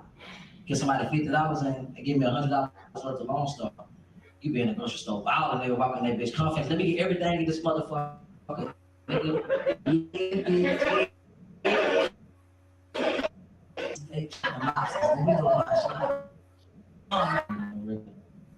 I'm guilty. It was steak and shrimp, nigga. Shit. Maybe like what we eat that steak and shrimp. Cause you know you doing your thing, nigga. Shit. In relationship, nigga, you can't really call your girl on her name. Only way you do your thing, you come over with something good. Like, yeah, bitch. Actually, you call me.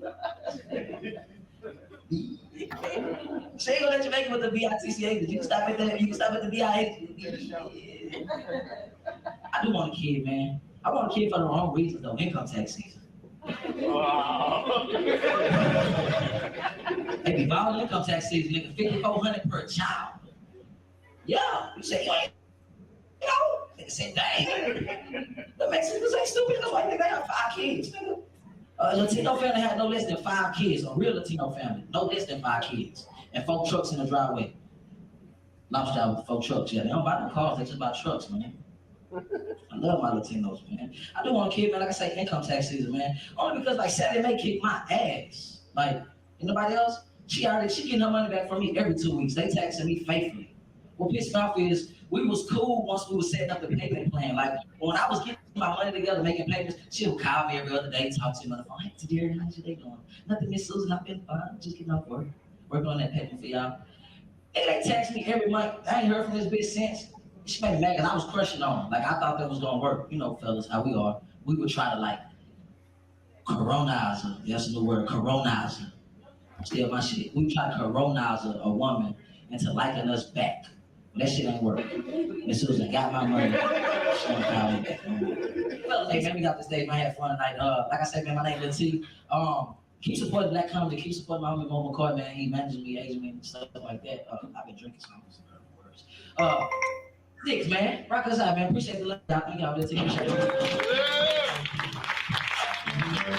Hey, over in the wild. Why, let me.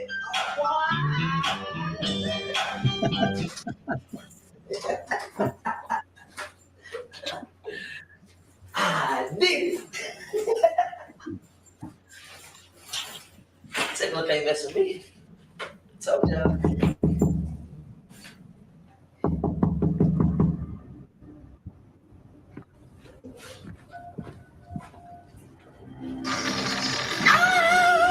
Oh, you think it's funny?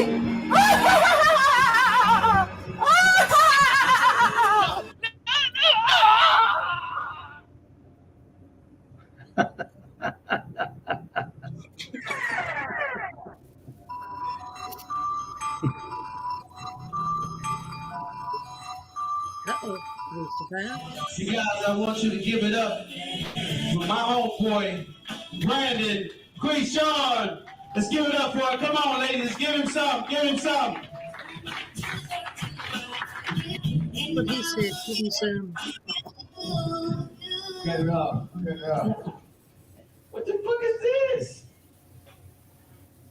Okay, first of all, I asked for a Hennessy on the rocks. I didn't ask for this gay ass drink with Sprite in it. The fuck is that? Why would you? Okay, first of all, I got orange and a cherry and it ain't got no alcohol in it. Look at this. Look, I don't even look hard drinking this shit.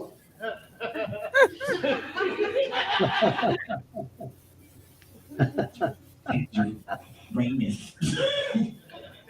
Hey, you always know that lady that always be sitting in the front row of church though, they got that hat on, and you can't see shit in church. Oh my God. Hey, pass me that hat right there. Pass me that hat. I'm gonna show you what happened with that hat right there. She said the cap? the baseball cap? I didn't know it was a baseball. Who mama wear this hat when they go to church? Wearing this hat? Oh my gosh, you can't see shit in the front row. Nothing at all. You couldn't see shit. She always wore this shit to the family reunion. You like, Mama, if you don't take that shit off your head. Oh my gosh, and especially when you sit in the front row and she start praise dancing. And she be getting into it, but she be flopping around.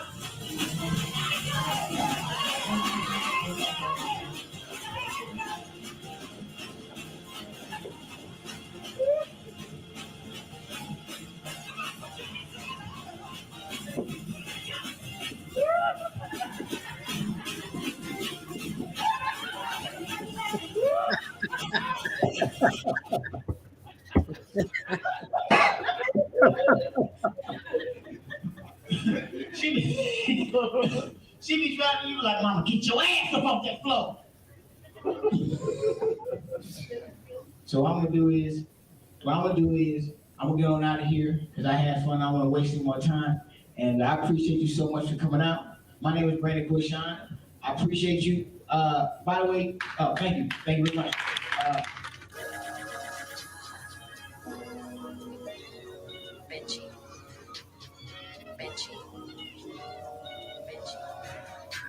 Look, guys, I'm gonna tell you right now, I got a plan. So you gonna come up with a plan? Yeah, why not? I mean, you should get the tickler. You're not gonna come up with a plan to who you kill.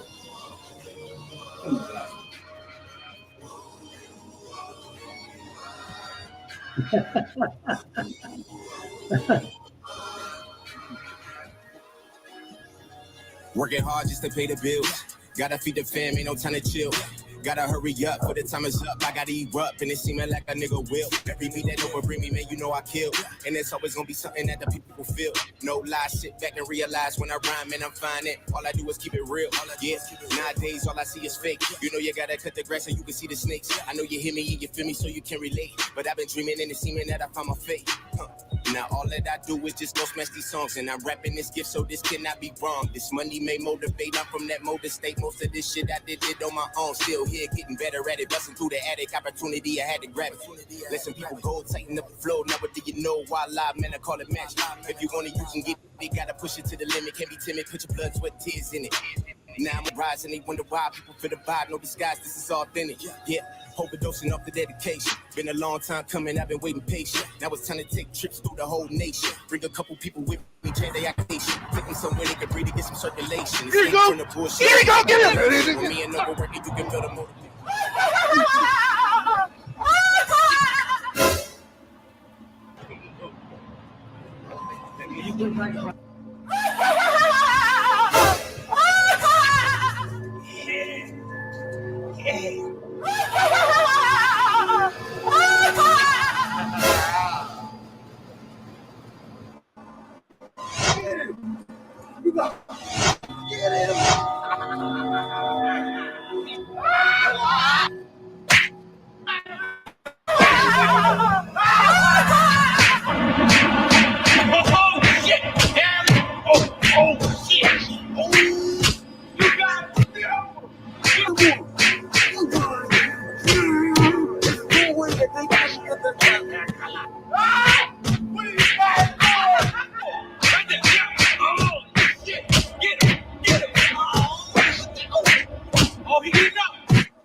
They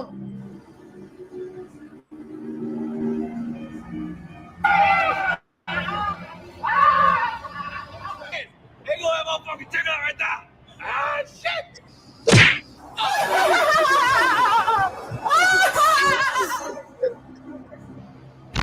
God.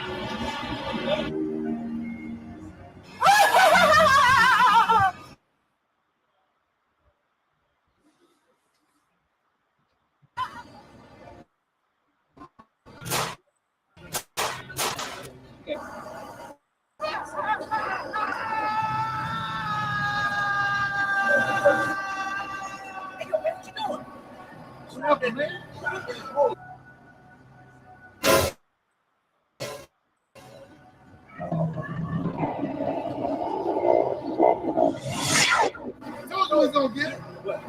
Oh, you think it's funny? Shit. Hey, shoot, man. What we do? We got Tickler's ass, man. Tickling on ass? Yeah, I ain't tickling no ass. Hey, man, we not really tickling his ass. Tickling him. Oh, hero. Genius. Let's do that.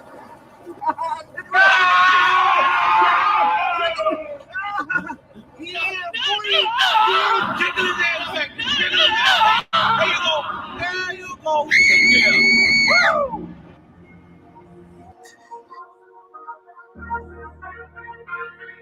I'm told you you gonna get him. Hey, you hungry? Yeah. Let's get something to eat then. Let's get some fried chicken and Kool-Aid. Yeah, some booty. Yeah, some booty. No, not no booty. Some watermelon. Let's go. Man. Fucking great.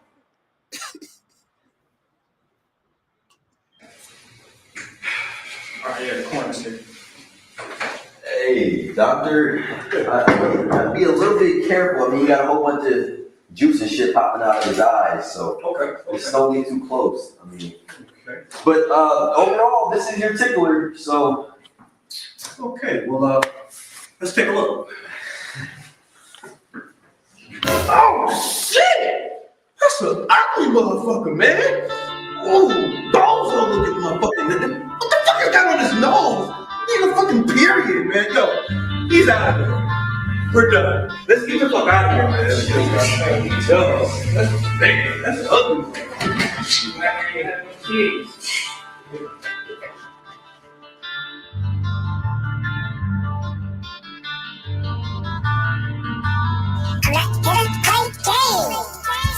I will tickle you, you say my name. All my life, I've been going through pain. I'm not good at great game. I will tickle you, you say my name. All my life, I've been going through pain. Hello? What?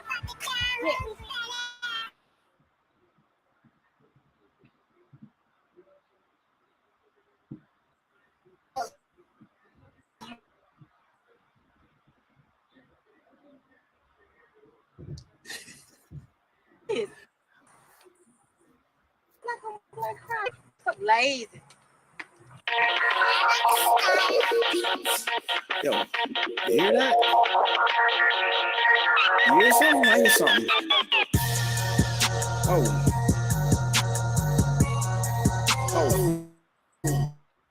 Look, don't nobody know who the killer is.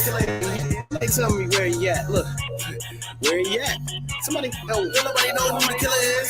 Where he at? Somebody tell me. Yeah, I said where he at? Don't nobody know who the killer is.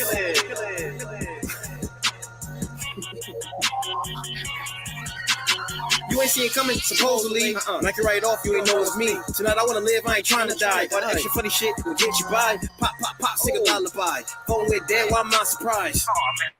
The phone is wrong. like Matt Harris, Red Frock Richard, call the sheriff. I don't really get it. You want some leverage? Where Quayshawn at? They're trying to get him, take everything, trying to scare him. See you from a distance like running errands. So many questions, very little answers, like evidence.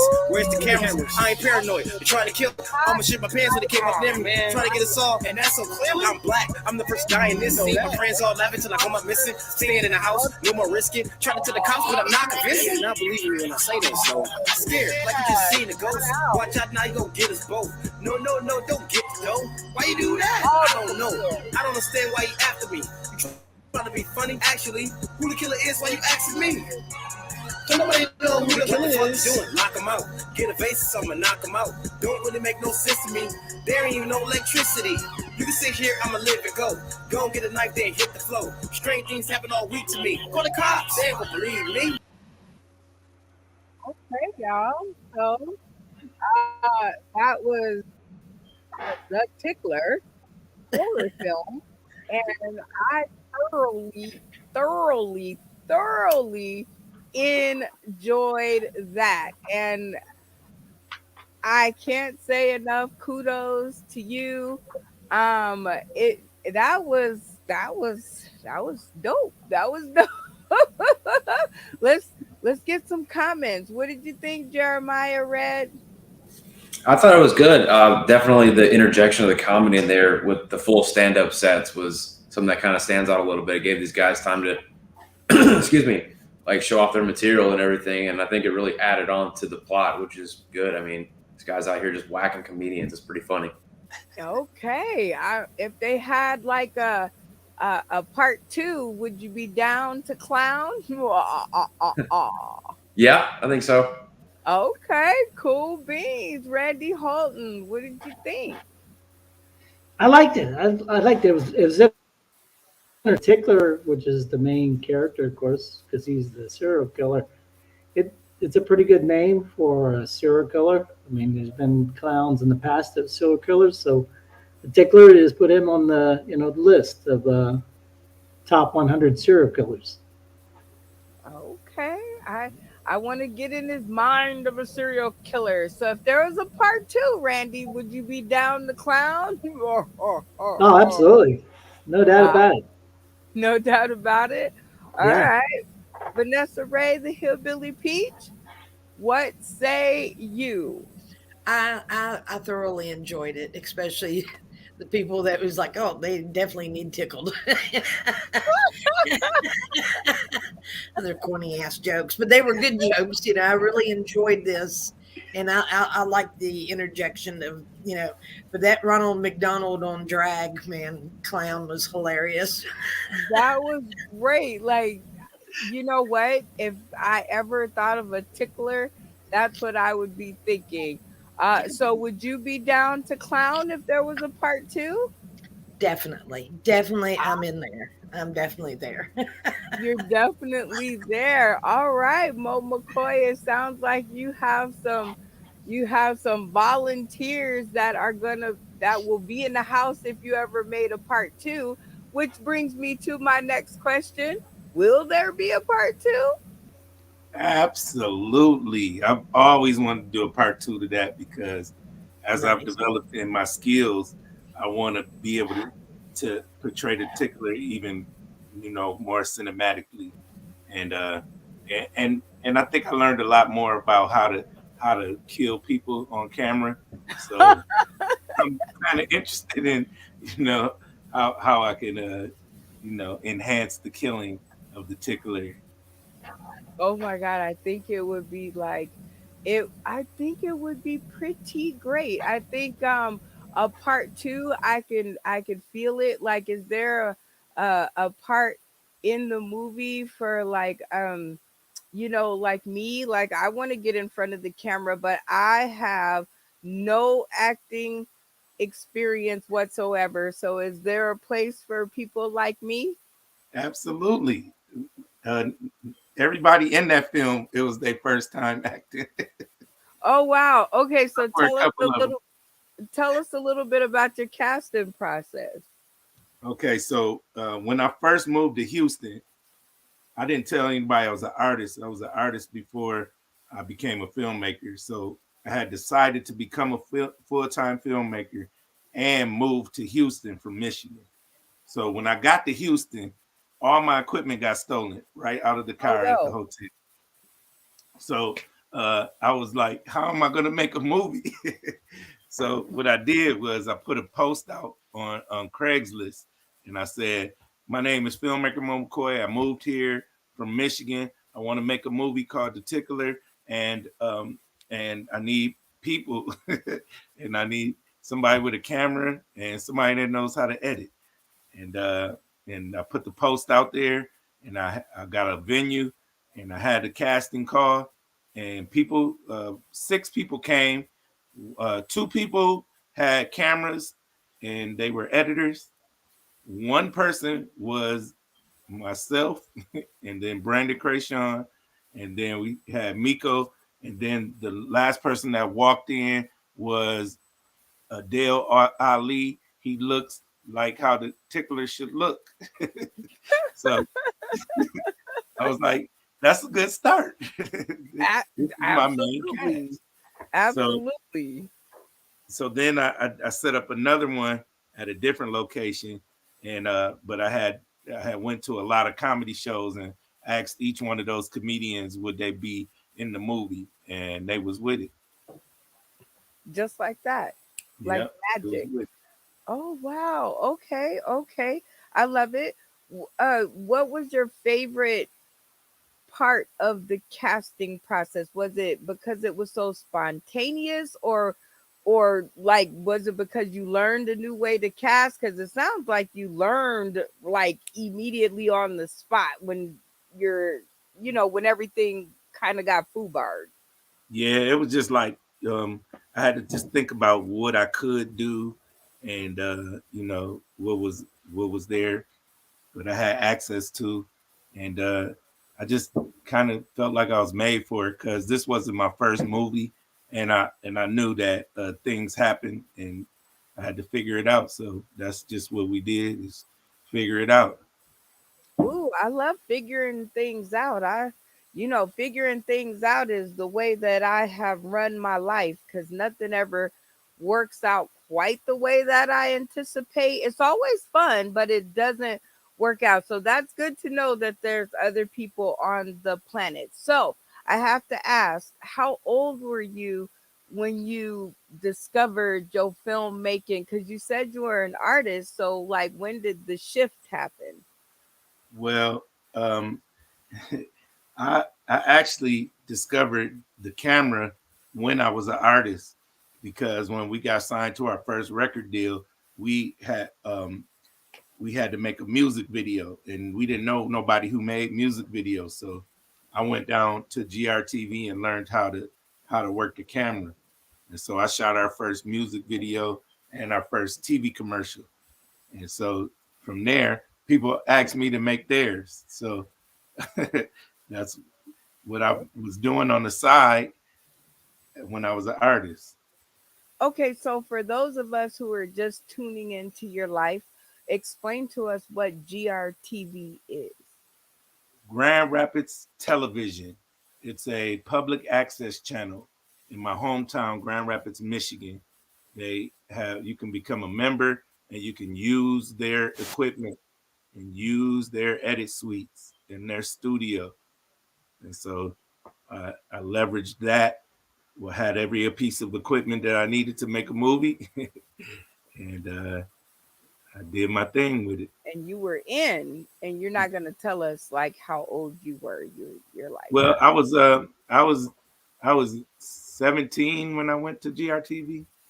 wow. Okay, so you have like 17 knocked on the door and said, "I'm here and I want to make a movie." Yeah, it wasn't like a movie. I said I want to make a music video, and they was like, "Well, first you need to learn how to use the camera, then you got to learn how to use the edit suite." And all they did was turn it on for me, and I had to figure it out, figure the rest out. Okay, so what keeps you motivated? Waking up every day.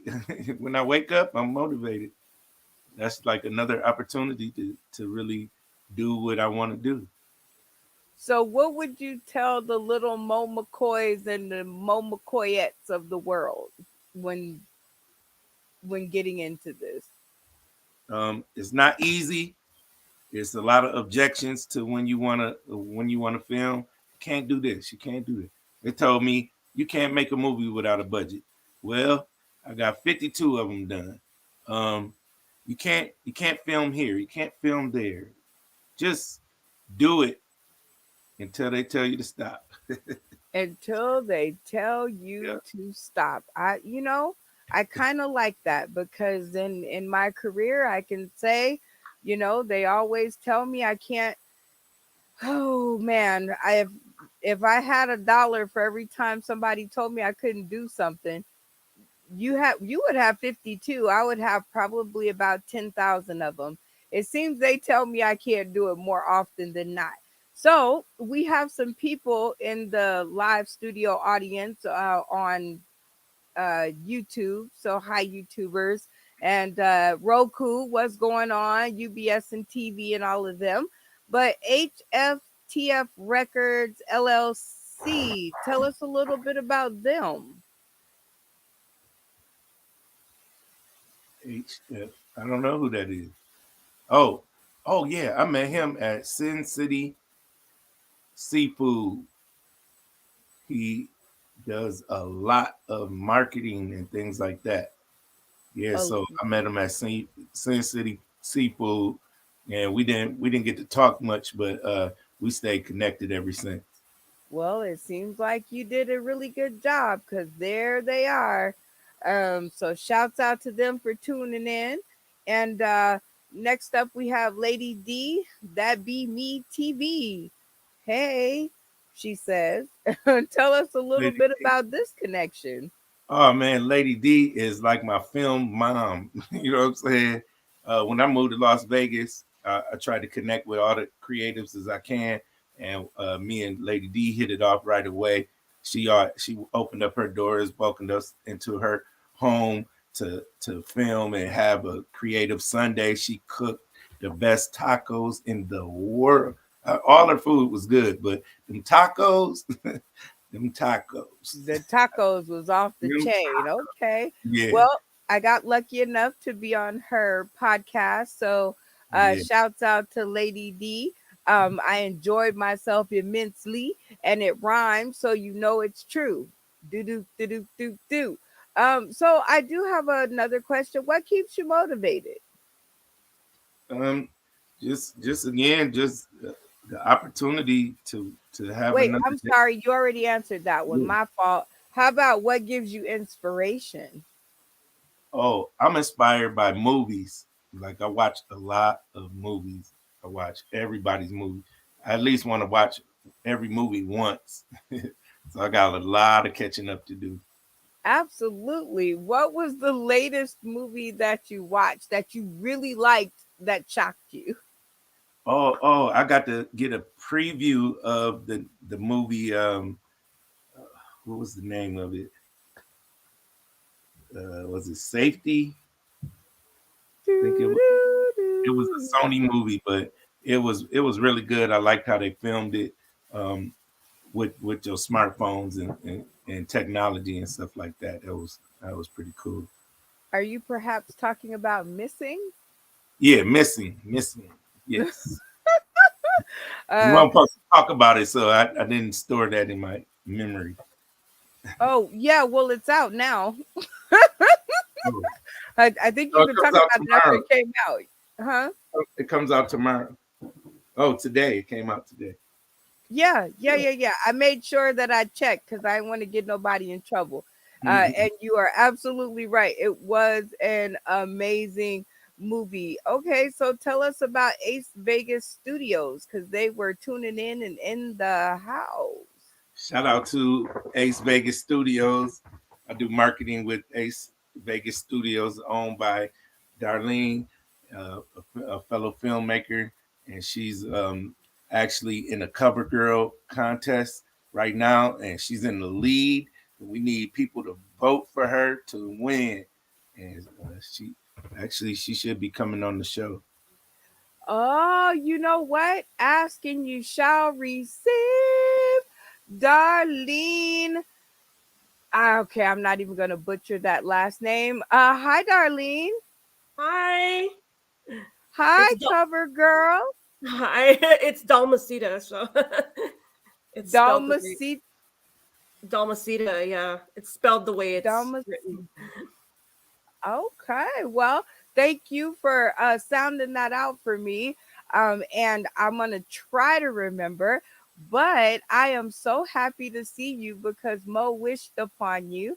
And he was talking about a contest that you're in. So tell us more about that. Yeah, so I'm going to be competing in Orlando this summer as Ms. Vegas Pens Gifts, which is my pen and stationery and novelty gift business, vegaspensgifts.com. And it's WBLEP, which stands for Women Business Leaders and Entrepreneurs Pageant. And we're doing a cover girl contest. And whoever receives the most votes is not only going to get her entry fee waived, but also the proceeds are going to go toward Miracles Outreach, which is a foster care system and community outreach program in Tampa, Florida, and they assist young survivors of human trafficking, girls ages from 12 to 17, and the proceeds are going to go toward their entry fees into the whoever wants to participate into the princess division of the pageant. So so not only do I get like first place, that if should I win the contest, then we're also contributing to a good cause as well. So I'm really excited, and I'm going to be doing some fundraising events over the next 6 months to raise funds to pay for my team to go out there, my mom, for wardrobe, for a pageant coach, for all kinds of stuff, meals, transportation, the hotel. So I'm going to be working with Mo to promote all this stuff and other people that I'm in touch with. And we're going to have a big vendor fair in April. We're going to have a lipstick battle. We're going to have karaoke fundraisers. We're going to have another 80s prom murder mystery like we did last summer, but go way bigger with it. Like I'm planning to make my events blow up 2-3 times the amount that I've had before in the past. So I'm really excited. Oh my God, you sound so motivated. I Right? like it. Yeah, then, you sound motivated to win. So tell the people definitely. how do they vote for you? Like how do we get you there? Okay, so the voting link that redirects to the pageant planet page is Vegas Pens, like writing pens.com. So if you go to vegaspens.com, it'll redirect you to the pageant planet site. You'll see my picture. You'll click on vote.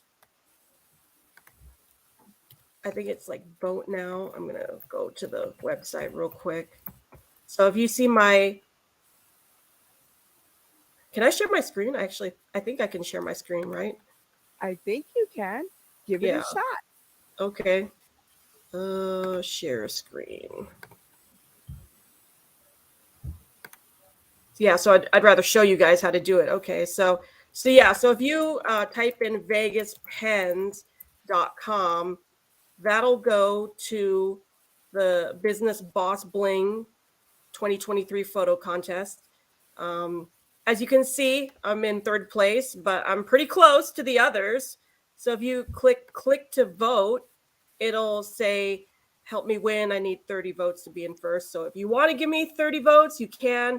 But if not, however many you want to do it for, you can do it as many times as you want. It starts at $1 a vote, and then you just click purchase. So say somebody out there was generous enough to give me 30 votes, then you just go ahead and just click the oh shoot, I shouldn't show you my address, but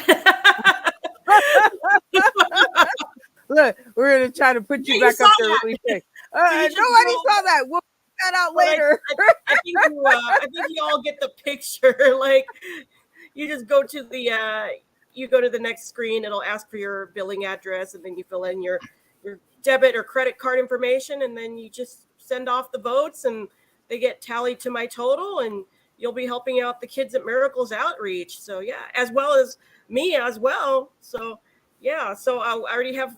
I mean, people have stepped up to the plate so much, including Mo and his crew, and we're gonna win. We're gonna win. And then next Monday, I'm trying to work with the Sin City Seafood people to have a cannabis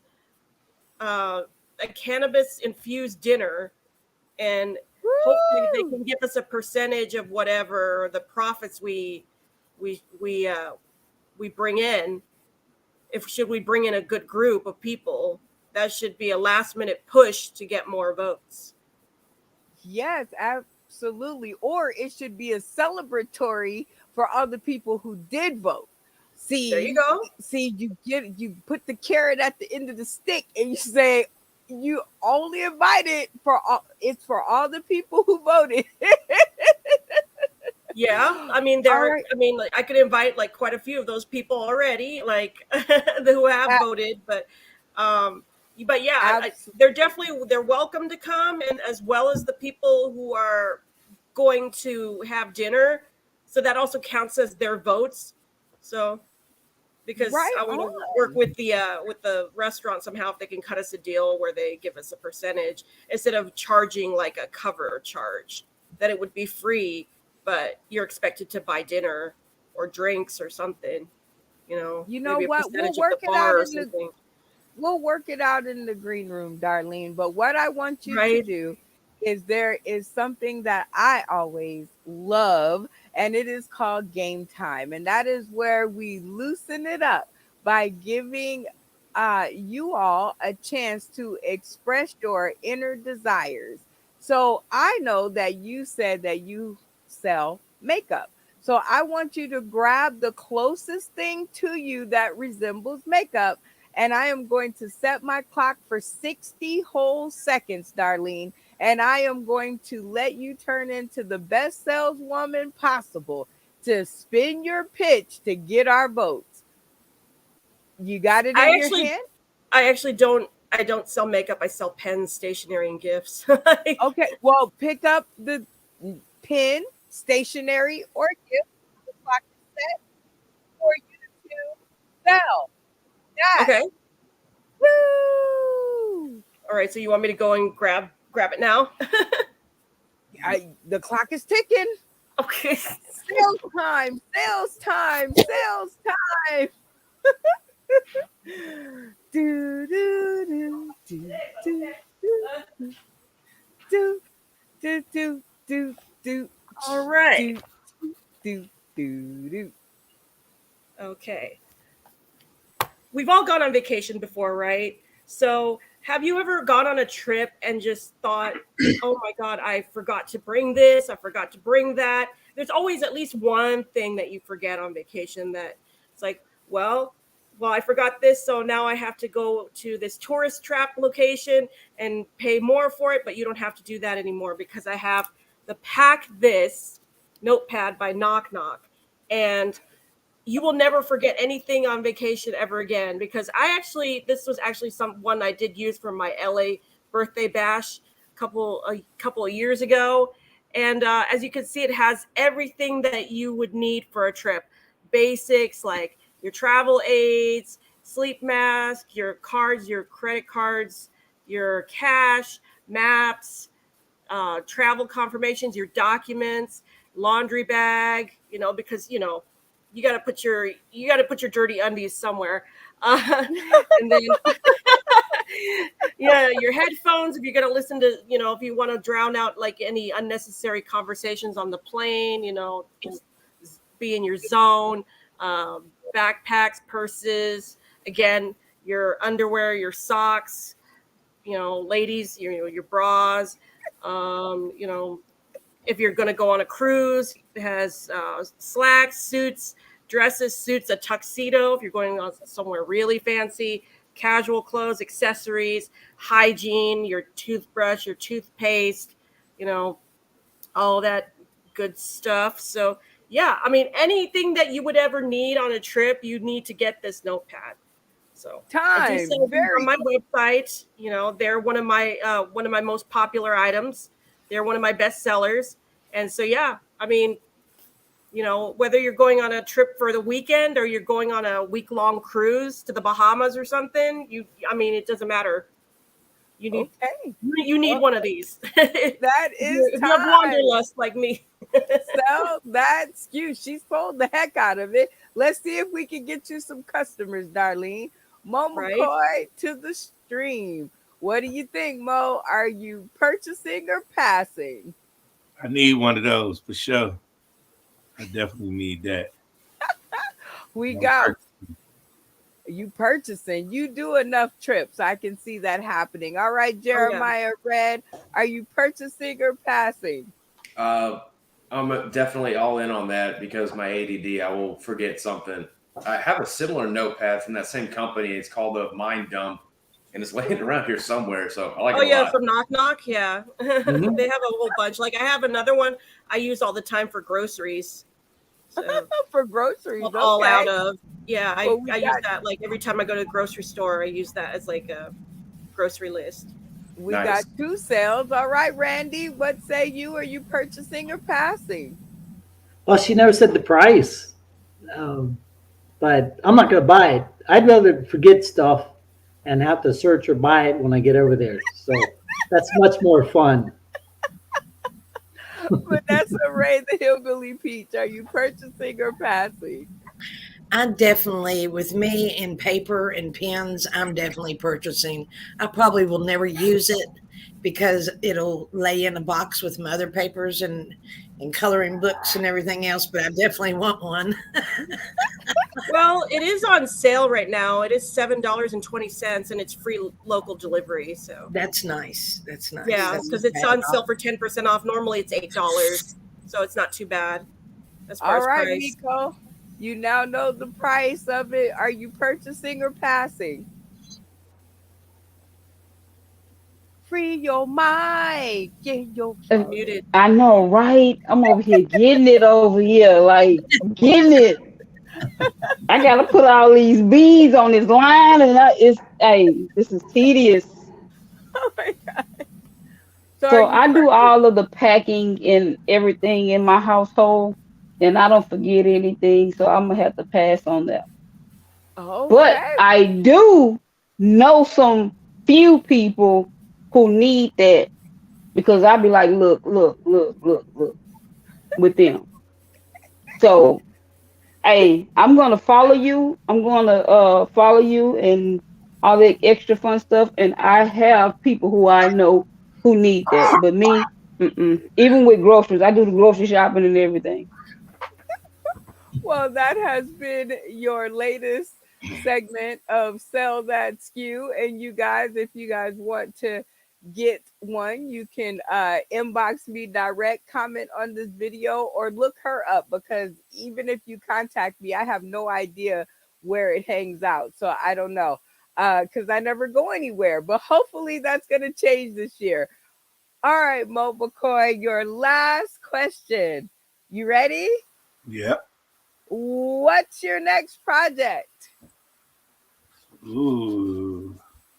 My next project is, I believe it's a mini documentary. Well, I'm doing several projects, like Miko says. One mini documentary about a few blind people that are doing very well. The next, and honoring them. Another documentary about the homeless.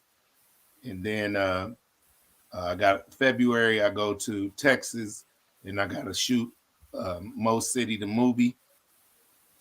And then an action film just popped up. An action film coming soon.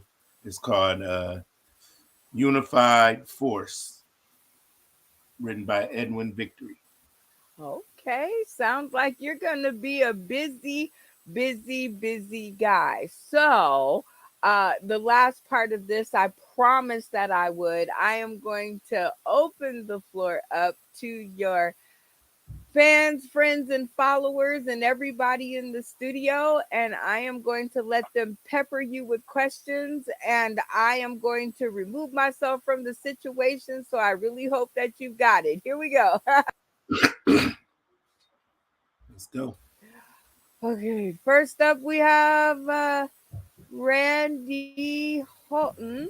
Randy and Hey, Mo, how you doing? Darlene and What's up, Randy? JF, and then Vanessa Ray, and then Jeremiah Red. And this is the portion where you guys can ask him any question you want, and he has to answer. Dun dun dun dun. About his movie or just anything? What's the budget What's the budget for what? for most of your films? It's different every time. I think we spent about 20 grand on the Tickler. Now, can you do any shoots like via Zoom? Say, I want to be part of your projects, but at this time, I can't leave Florida. So are there ways to work around somebody that you might want in your movie that can't get to you? I'll come to you. Oh, okay. Come on to Florida. Yes, yes. Yeah, I haven't filmed anything in Florida yet. So when are you coming to Texas? I come to Texas February 16th. Yeah. Okay, so here it is. Mo was getting ready to have another project. It's funny because Pam and I were talking about it last Tuesday, I want to say. And we just finalized it yesterday on the decision and everything that we want to go through for her book that she has. Okay. Who do you know? I forgot the name of them, but she gonna kill me. But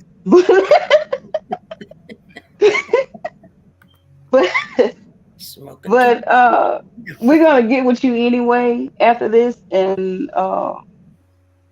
talk and see what's up with that. I know it's gonna be a feature for sure. So we have that, and yeah, I just wanted to know because my birthday is next week and my photo shoot is on that Sunday. That's why I'm like, when you coming to Texas without the but I know you like pop in because I'm not even in Houston right now. So it's cool. Yeah. So yeah, that's what I was asking. Cool. So yeah, so another thing is it's gonna be a part 2 of this Tickler. It's gotta be. We got to. We woke back up. That's already set up. I mean, everywhere. He got work to do. On the journey. You know what? I'm gonna say this: like the most hardest thing doing that because we got the makeup and stuff done. The most hardest thing with that was to get his fingers. Man, we had his fingers so long. I had got hair roller rods to make him some long fingers. Yeah. Like the struggle was real with his fingers, and I said, you know what? He already have big long octopus ass fingers anyway. So let me just go ahead and just put some paint on them, kind of elongate them more. Yeah. But so now I came out with another master plan. So yeah. So we're gonna knock out particular I guess he gonna have ingrown fingernails now or some shit. But you can use my little hand. Hey, I got 2 of those. I got a pair of those little guys. Oh, there's the other one. I was losing the other one that's over here. Yeah, I even took them swimming. You should have seen me. The people looking at me with my little tiny hands in the swimming pool. It was so funny.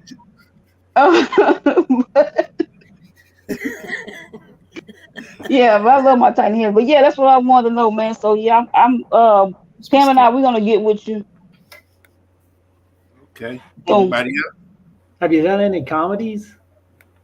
Me? You know what? People think I'm a comedian. Well, sure. Yeah, people think I'm a comedian. I'm not. I just like to talk shit. Why not? Exactly. I get paid for it sometimes, but hey. I put out barrels of shit. Me too. I can fill them up. I've lived on a farm. I've been around a lot of shit.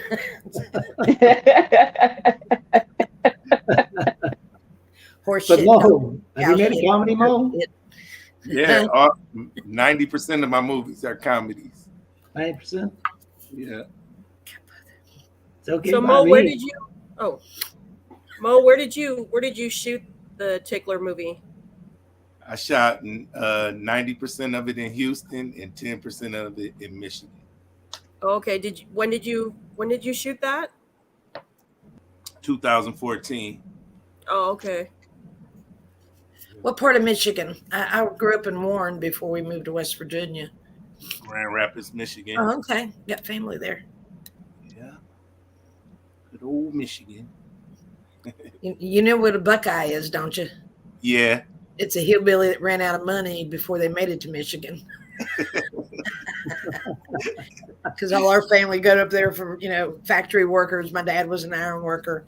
And so we always make fun of Ohio. Ohio. Ohio officer. Yeah. I want to know, like, now that we're talking about the Tickler Part 2, like that seemed like a unified project. Like we can all get in on that. So, like, can we put that on the schedule? Yeah. I like that. First thing I need before we can do a movie is somebody to write it. Well, okay. So, like, let's put your best ask out there and go. All right. If you want to see part 2 to the Tickler, write it. Then bring it to me, and I'll turn it into a movie. Okay. Who wrote this one? It was written by myself and Brandon Krayshawn. Okay, so you and Brandon Krayshawn, y'all need to get together and thump them nuggets one more time and see if y'all can get a part 2 out of this. So, let's see what he say. Huh? I said, let's see what he say.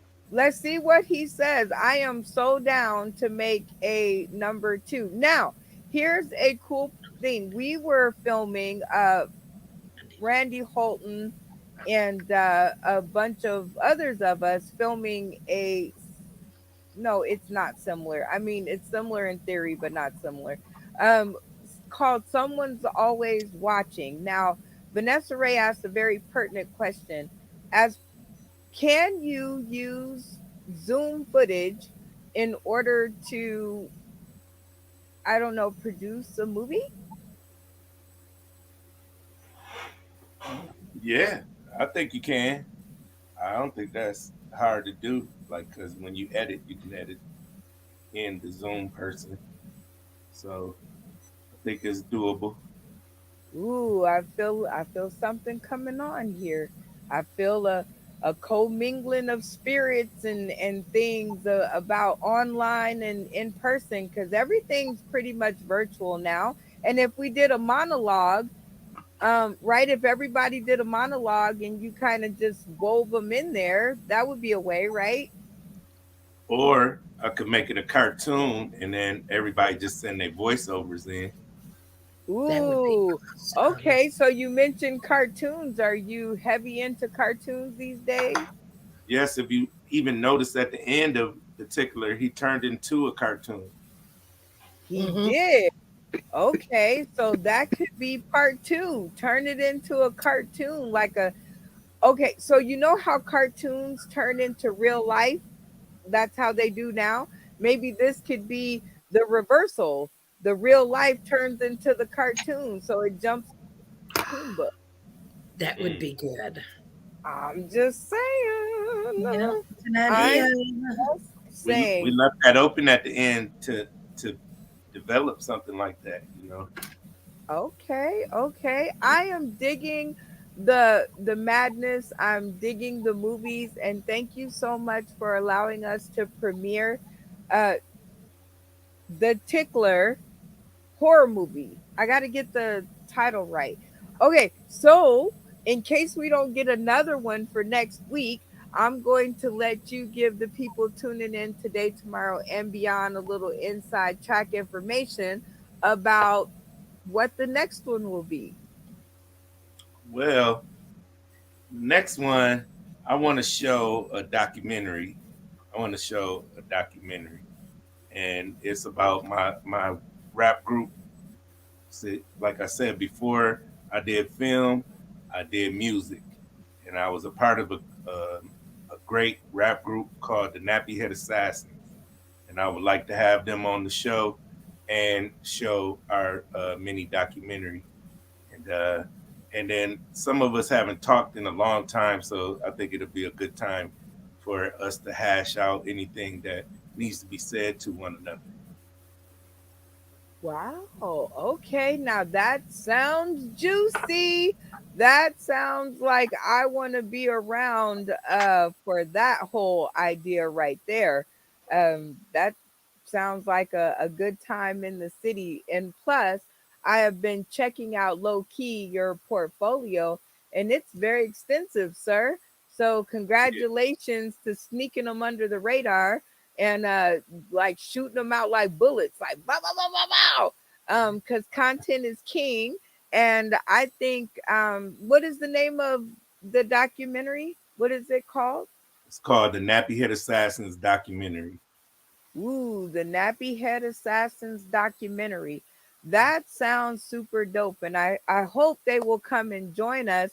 I got a chance to meet Miko, and oh my God, what a pleasure to actually meet someone who was on the set with you because I often wonder how they're still living because you are a work magician.